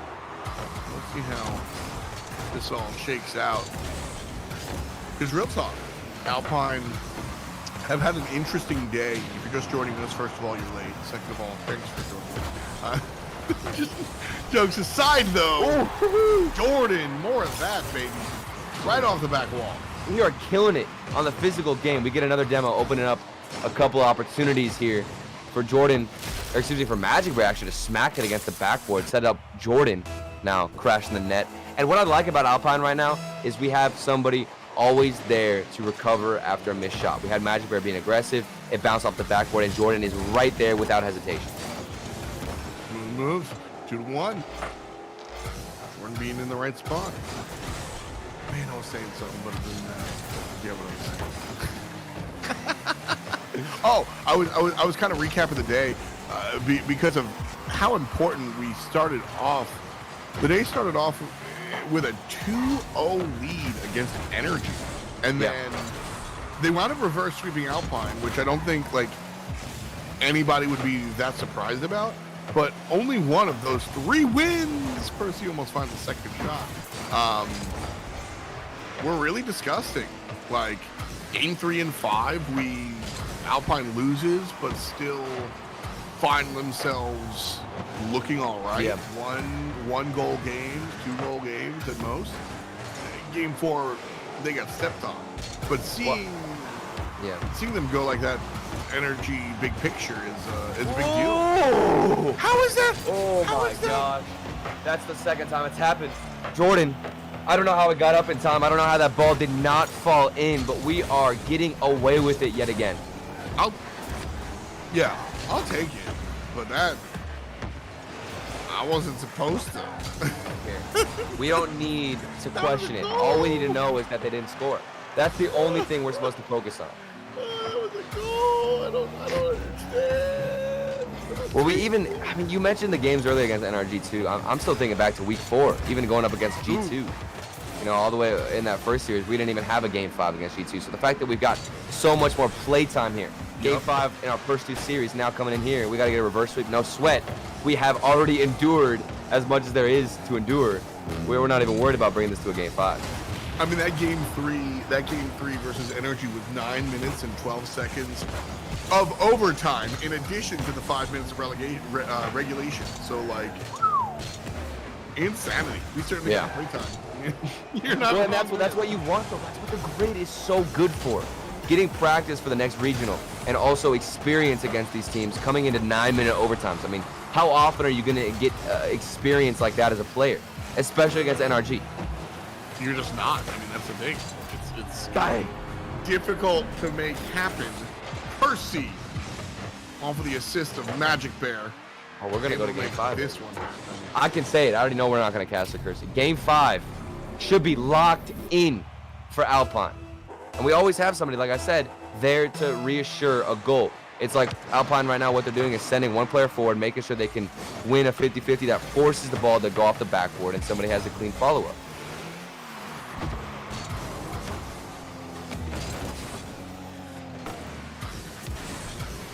Ten seconds left here. And Percy and the boys leading. Even Jordan taking this one back. Look at him just wasting time. He's just chilling, dog. Does not care. Game 5, baby. We're back here again. It feels like we've never been to game 5, but then I think back to the first 2 series, and they went the distance. I mean, game 5 is where we hang out here, babe. This is what we do. This is how we've been. This is where we chill. We're like the next G2. I don't know what, like G2 always gets sent to game 5s, and now Alpine.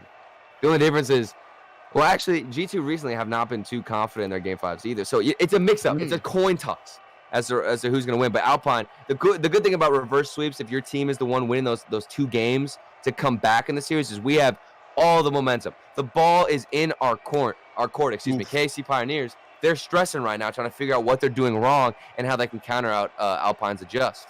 I mean, that's the mentality, right? We Alpine knows how they felt when they were losing their kind of when they got reverse swept just a couple of rounds ago. Here, I mean, this is where you start talking about beast mode, memory rapid, who their person is. So when we first jumped into this one, you were understandably like this is a newer squad, hard to really put a beat on after 4 games. What's your assertion? What can you say about Kansas City Pioneers and how they play, how they approach the game, and if you were a coach, how would you say to play against them? Well, I'm glad you refreshed the question because my dog just sat on my headphone cable again, dude. I don't know. My dog this entire series has been bugging me the whole time, like pushing his head on me. Look, this is what happens when I move my head because he's on it. He's on top of it. But to get back to your question, my dog rudely interrupted me. If you're KC Pioneers' coach right now, you have got to get them out of their heads. Reverse sweeps going into Game 5. You have to make sure they feel the most confident and as if they're the ones who have gotten the past 2 wins because right now you're feeling like they don't deserve to be there because you lost the past 2. But remember, the first 2 games were all yours. Know that you have confidence and that you can win just by showing up with rapid, especially going forward and being aggressive. That's certainly the game plan here. And he's on Batmobile now too. Okay, trying to refresh his mentality. Every time somebody car switch or goes for a car swap, you know they're tilted. The Batmobile, dude. Oh man, I have been asking people as memory starts us off with the goal here on the Dominus. I have been asking. So I am a Rocket League noob, and I have been meaning to change that. But since I'm a noob, I want to listen. I'm not going to be GC no matter what. So I want to start like approaching the game with the most ridiculous vehicle and like make that my main. Okay. And overwhelmingly, people were like, "Dude, play the Batmobile. Everyone that you queue up with will just be mad." And like, I mean, I don't know why though. It's like, how can you be mad at somebody for using a car when they're obviously beating you? Just use the same car. It's weird. But the Batmobile is frustrating. So like when we talk about like the different car types, PS shouts to James Bond and his Merc getting unique car types here to add 5 different hitboxes. But when we look at Octane Fennec, right? That's just like standard. That's like how you play Rocket League. And then you switch to a Dominus when you want, and this is off of other people. You switch to the Dominus to be able to like land those flicks a little bit stronger, right? You get a little bit more power on some shots, definitely. Right. Why do you play the Batmobile? What is that? The Batmobile for me is always the corners. That is what I'm focusing for if I'm playing the Batmobile. I don't know about other people, but what I've noticed, especially with Cooks here, is the Batmobile can turn an ordinary shot where you shouldn't be getting a lot of power. If you turn your car and air roll just a little bit to where you're smacking it with the corner of the Batmobile, you can put so much power on a shot that nobody would expect to go far. Oh, and I think that's what it brings to the table. The Dominus can kind of do that, but with the Batmobile, you get look at that power. Look at that. Rapid smack that all the way across the field with one clear. Interesting. And you can also go for the pins. That's like I said, I spent a lot of time looking at like MOBAs and fighting games, and so like the differences in the cars are something that like I came in, I was like, oh yeah, Rocket League, there's so many cars, and everybody's like, dude, just play the Octane. There really isn't that many cars. So like seeing different car types, like you said, Cucks are going there. That's why like I'm a Flakes fan. Like 2 goals here. Well, if you're a Flakes fan, you would probably like this because similar to his play style, you just go for a nice little touch across. Somebody goes for a demo, and then Memory's there to clean up. Memory scores it there, but that's all Beast Mode. Beast Mode takes the boost out of the corner, pushes it off the wall in the corner, feeds the teammate, and then ensures the bump to make sure that there's not a block there. That's all Beast Mode there, man. Like, that was impressive. And we need a Beast Mode of our own. We need somebody to step up. It's half the game now over with. We're trailing by 2. They have security. Who is going to step up? It could be any one of our players. I told you. All of these guys have the mechanics. Recently, it's been Percy. But let's see if Jordan or Majicbear can show up. I mean, that's the game plan here. That's the desire. That's what we want to see. And I think it's possible. 212 on the clock. This is where it is. Percy, let's go. Flip reset. Saves it. A little bit of a fake. Jordan's there for a nice little touch into the corner. Okay. Good looks, or at least getting some pressure in, as Jordan doesn't win that 50. Things still scary for them, and we need to get this ball transitioned out. That's going to briefly happen. A nice stop there. One more time, Jordan finds himself in control. Demo. I would be so frustrated too. That's such an important demo from Beast Mode to get in our heads and also waste more time off the clock. And then Beast Mode again, the save. There's 2v1, and he gets the save still, where that needs to 100% be converted. Nice try there from Majicbear. You can see he was trying to set up the little chip bump to go over the final defender, but it was read by Kansas City Pioneers' defender. The backboard. Nice little touches here. Still looking for boost. We have been getting starved out. And then there's a shot. We have to get the save, but we can't. This is the end. This might be the end. 106. F dot. We need energy now more than ever. Okay? Well, we played energy in the first round. We could embrace their style. Okay? They could come in and we could, I don't know, the spirit of NRG. That's what we need. All right, we'll see if we get Channel Shack. We'll just Channel Shack out here. What does Shaq have to do with anything? We're gonna miss every single free throw, bro. Come on. Well, Shack's part of energy. So just dunk on the competition. I completely agree. Let's go, Jordan. Dunk on the competition. Let's go, baby. 40 seconds left. Can it happen? 3 goals in 30 seconds. The answer is yes. Will it happen? Yes. Okay. Jordan's gonna get the goal right here. Come on, get the 50. Nice little touch here, going forward. Good possession. Where was this all game though? Right. Final second. What a clear 2. Real good stuff from Kansas City Pioneers here. And, you know, let me be just frank. You can stay turtle. This was just much better than I expected to see from Kansas City Pioneers. Yep. And I don't mean that disrespectfully. Like this team really stepped up. This was a match that you know, Alpine, we came out, did the things the first couple of games, and Kansas City Pioneers earned this set. This is one I say a lot when we go up against teams like Energy and G2 that you can't really be mad at yourself for. This is one that you can be mad at yourself for. You're not supposed to lose this one. But Kansas City Pioneers absolutely stepped up and earned their victory without a doubt. I don't think this was Alpine dropping the ball or making an absurd mistake. Exactly. Yeah.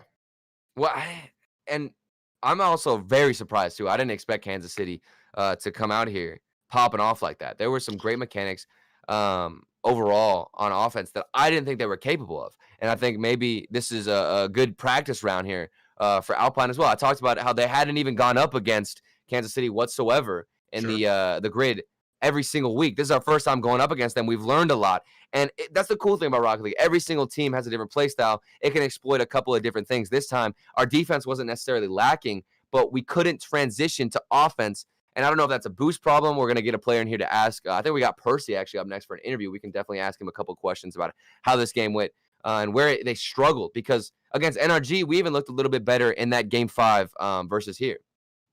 Absolutely. And you know, I'm looking right now, I'm running through the stats right quick, and Kansas City Pioneers didn't get a chance to play against Alpine.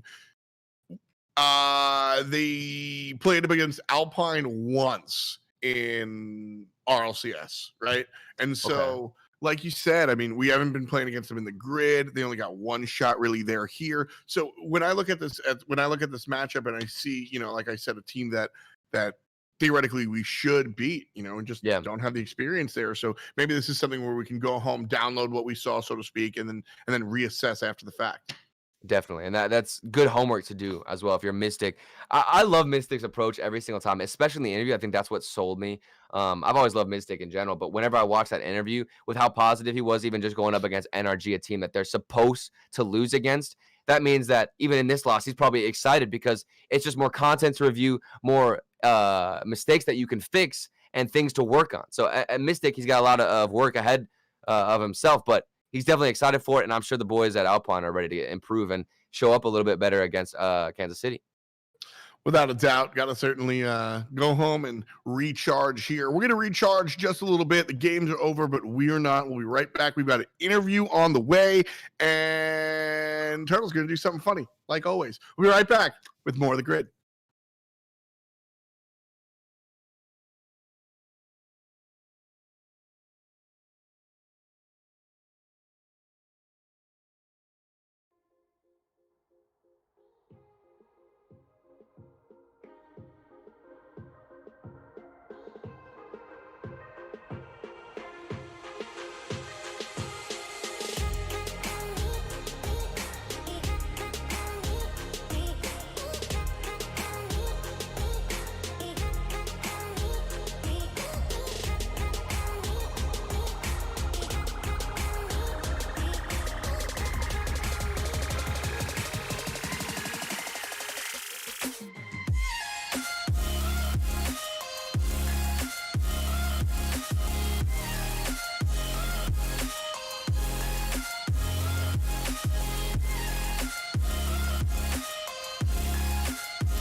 Welcome back here. We are in our little post-game chilling spot. It's F. It's Turtle, and we're joined by the one and only Percy. How you doing, man? Hello. Doing pretty good. Especially after the performance today. Yeah, I mean, you guys. It's been an interesting kind of back and forth watching you guys do it, and we'll ask you the hard-hitting questions here, right? I mean, we're week 5, so how do you feel? Like, like real talk. I mean, you guys have been, up and down success-wise, and today was kind of like right in the middle. So how does the team feel right now? Right now we feel good. We came prepared into this, obviously, and I feel like we're making progress so far. Really good progress. And I mean, you got a rematch too against NRG. You guys were playing them in the regional playoffs, and then you guys play them here in grid week 5. What was the difference now? Because you guys took them to game 5. What was the difference that helped bring that game to a closer series? Today I felt we respected them less because coming into regionals, we were just scared of them, all the crazy stuff they can do, and today we were just instantly challenging and just creating our plays, Exactly. playing confidently. That's really what we saw was confidence, and when we see a team like Alpine, it's about the grind up and the climb up, and seeing that confidence kind of jump in is awesome. You mentioned you've noticed it when you're playing against Energy. How does it feel when you're playing against some of the other up and coming teams? Do you feel the same sort of way? I feel like we play more confidently against them because, I mean, Energy just have players that we used to admire, so that's why I feel like we play more confidently against the up and coming teams. Right. I feel that. Well, my question now here. See, we're talking about confidence, okay?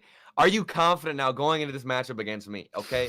Obviously, the world's greatest player that ever existed, 100% guaranteed without flaw. Okay. I saw a Reddit post saying it, and they were making fun of me, saying I was one of the worst. It hurts my feelings a little bit. But how are you feeling coming into this 1v1? Because I'm prepared, bro. I'm feeling good. He's feeling myself, good. Decent at movement mode. Wow, you're not allowed to be feeling good. I thought I was supposed to scare you. You said you admire me, bro. I see how it is. That's my feelings. It's okay. I like that. I usually just root against Turtle in every aspect of his life, but that's besides the point. I want to see you win the 1v1 as well. All right, I'm ready to hop in. Are you ready, Percy? Yeah. All right, let's do it. Ole, do it. So the 1v1. So what is the boomer? What is this rule set? Talk to me. So Percy prefers the high bounce.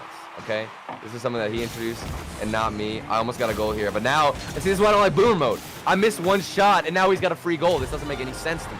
I don't understand, Percy. I mean, you say free goal. It looks like he earned it. I don't know, man. Okay, true. He probably did earn it. Now, actually, wait. I have a question though for Percy. You've been compared to Sypical a lot. I don't know if you've noticed this, but there's a lot of people who compare your playstyle to Sypical and say that you are definitely on the up and coming aspect of being maybe the next Sypical. Have you heard that, and what do you think about that comparison? I mean, I just find it surprising because Sypical is the best player in the world, in my opinion. Right. So I guess it's just an honor for them. I mean, being the best player in the world is just a little bit of grind and grease, right? I mean, it's all about the perspective, okay? Percy, I believe in you. I do too, man. It's kind of wild. This is your first season, right? You're just kind of jumping in. So how long have you been playing? How long have you been playing Rocket League, at a competitive level? At a competitive level, I think I started 2019, when I first formed the team, and when I first turned 15. Right. Yeah. Oh, okay. So you've been mostly just watching them. So whenever you first turned 15, were you nervous about playing after seeing everybody compete, or were you just super anxious because you've just been watching from the sidelines the whole time? I mean, kind of both, because obviously, having the chance to compete against these top players is right. So cool. It's definitely gotta be surreal. And then you talked about how in the NRG match, if you've been watching so many games with NRG playing or Justin, and then to finally get the chance to play against them, you can understand like I totally get why you weren't as confident, but then in the second game everything changed. So that's awesome to hear. And then speaking of the grid too, like how has being able to play against SSG and NRG that much more, how has that helped you with your own confidence? I mean, it's obviously like playing better players like helps you improve. Yeah. And I mean, it helps my confidence a lot because I've like all been improving, I feel like. Yeah, and you see yourselves take games off of NRG, and you realize that you're in the same category. You can win that series. Like that game 5 against NRG totally could have gone your guys' way. Yeah, for sure. Like we were so confident, and then like everything's just shifted from game 3. What was the shift, by the way? Did anything like specifically happen? Like, did the comms get quiet after game 3, or what happened? I feel like they adapted to our playstyle, like starting from game 3, and yeah, we just like didn't know what to change until game 5. I think game 5 like was the moment like we started realizing how they play. Right. Yeah, they just seemed like real oppressive. Like they weren't really giving you you guys got a chance, because game 1 and game 2 you guys scored pretty quickly and were able to kind of keep energy at a distance, and then they just like downloaded the play style almost, right? And we're able to kind of deal with that. That's pretty nuts. But no, I know the feeling you're talking about, like kind of playing against guys that you look up to. Like, you know, I've been casting for a long time, but casting other games, and so like I've actually worked a little bit. Leaf does like a Canadian television show that I've like been on before. Like he's interviewed me or whatever, and like, you know, he's like a rock star out here, like hosting the RLCS and doing all the, and like, you know, Wave Punk's out here like doing Twitch rivals, and then it's my like first time last year in the season, and like now this year I'm doing RLCS with them, and like it's so weird to play, you know, casting is like my team, so to speak. It's so weird to like play with or against like these guys that you just watch on the screen. Like that's such a weird feeling. Yeah. Oh, I mean, and there's got to be a lot of progression too. Like you talked about playing against the best players, obviously is going to make you a better player yourself. As you continue to destroy me, bro, you don't have any mercy. I thought I was doing like these at the beginning, and then now it's like you're just styling on me. I was saying, what's your favorite form of like training? What besides scrims? Like, do you actually utilize? Because in week 1, you guys seemed like your shooting was very off, but then everything has been insane as of late with your shooting, your striking. What's your favorite form of training? Do you just run around and free play, or do you use the custom training a lot? I honestly like use a lot of things. Sometimes I use workshop maps, free play, custom training, and then just 6-mans and stuff, ranked. I totally forgot about workshop maps. Do you do like the dribbling challenges and everything? Yeah, the rings stuff. Oh, like okay. Control and stuff. Oh, that's sick. That's pretty cool, because like looking at other esports, you don't really get, and I guess it kind of makes sense. So here's a question: have you ever played like sports at all? Like you ever play sports outside? I play soccer. Yeah. Word. Yeah, because like that's something that like when you look at esports, you know, when you're talking about fighting games are the only ones that stand out. When you're talking about like Dota or shooters or whatever, nobody really like does drills the way you do. Like when you do soccer practice, you do like defensive drills, or you do like suicides and wind sprints, right? Like you do conditioning drills or like specific drills. You know, in American football, you do like, you know, your 2-minute drills. In basketball, you do your half court drills, right? In every other esport, you just scrim. Like that's how you practice. So it's cool to see like, you know, jumping into like workshop maps and trying to practice on individual skill sets there. What do you think is, you know, if you were like a Madden character, what's your top skill set, so to speak, in Rocket League, and how do you practice that? I feel like what I do the best, like, I mean, currently is probably honestly just shooting. And Word. Well, I mean, you did 50% of the goals as well, so you're definitely killing it in that percentage. Yeah, and then like I said, like I do workshops and stuff, custom training to practice that. That's awesome. Well, I have the most important question here, though. So, what do you think about Majicbear's Santa hat? Though? I gotta get the input, bro. Well, how you feeling on the Santa hat? I mean, I like it personally. Okay. Oh, you like it, so you're a supporter. Yeah. It's just nice. I'm a supporter as well. I'm excited. I'm gonna have to start trying, because obviously I wasn't trying before here. Oh, okay. You Whatever. know, like, yeah. Now it's time. Now it's time. I'm just kidding. All my goals this entire game have just been open nets from you missing a freestyle, and then the other times you'll just hit it. I don't even feel good about any of the 4 goals that I have. It's unacceptable. Jordan was not a fan of the Santa hat, and I gotta say that disappointed me a little bit. Yeah. I'm a big Santa hat fan, but today, yeah, I'm not no a fan. Santa hat. Yeah. Yeah, did he even mention it? Karma was wearing the Santa hat. Was he upset about that? Yeah, he was surprised that he was wearing it. That's unacceptable. Yeah, that's well, bro. And you guys went to so many game 5s today too. I mean, literally every single series went to game 5. By the end of it against Kansas City, were you guys? How was the stamina? Like, were you guys exhausted, or were you still ready and definitely locked in? For game 5, we were hyped since we won the previous 2 games. So yeah. Went hyped into that. Do you prefer that? Obviously, I mean, I feel like that's a pretty basic question. You'd rather have the momentum going in. So what's the difference between having those first 2 games under your belt versus being the team that's trying to close it out and won the first 2? It feels different because when you go up 2-0 and then you lose game 3, yeah, you just get more nervous yeah. as years progresses. So yeah. Well, because you didn't really know what it felt like to lose, but then if you're the team that was reverse sweeping, it's kind of like, well, we already lost 2 games. Like, what do we have to lose? Yeah, basically.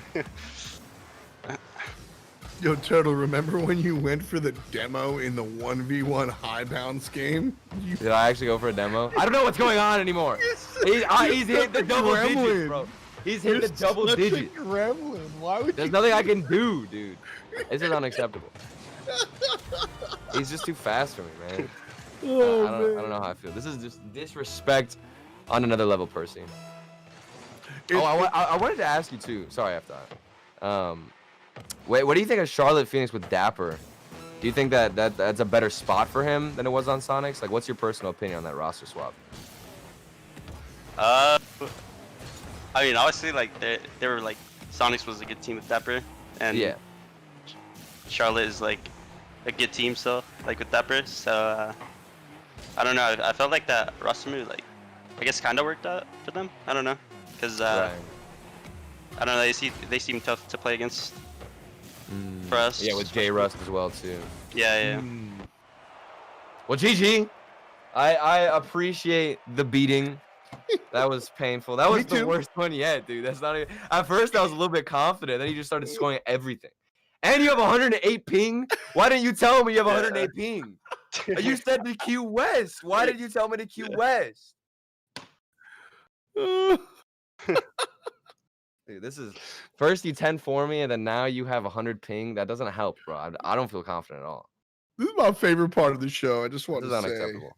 I just want to say it's my favorite part of the show. Every single week we get to watch Turtle get dunked on. Oh man. Thank you, Percy. That certainly was it was a good one.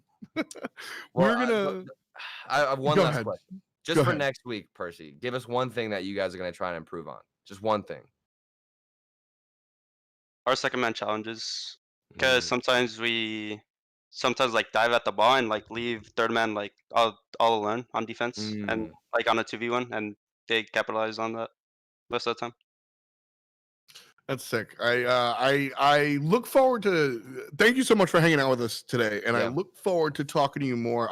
I really like the way you think about the game, Percy. You can tell that there's a lot going on there, and I think that's a big part of what makes Alpine look so good, and everything. So I'm excited for the future and seeing how you guys do.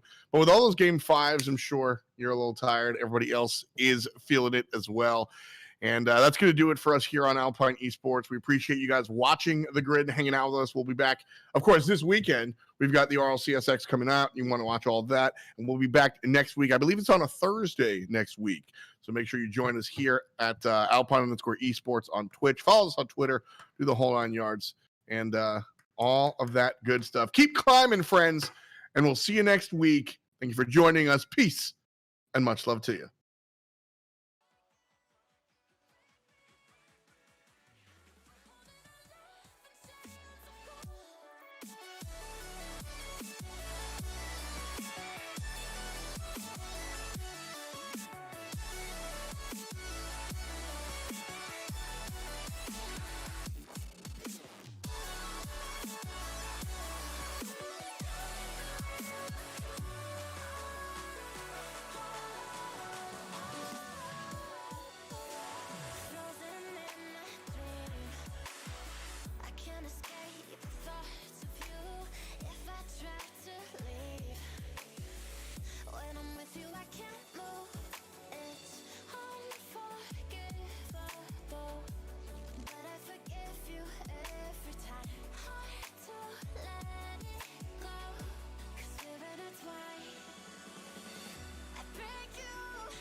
into the night.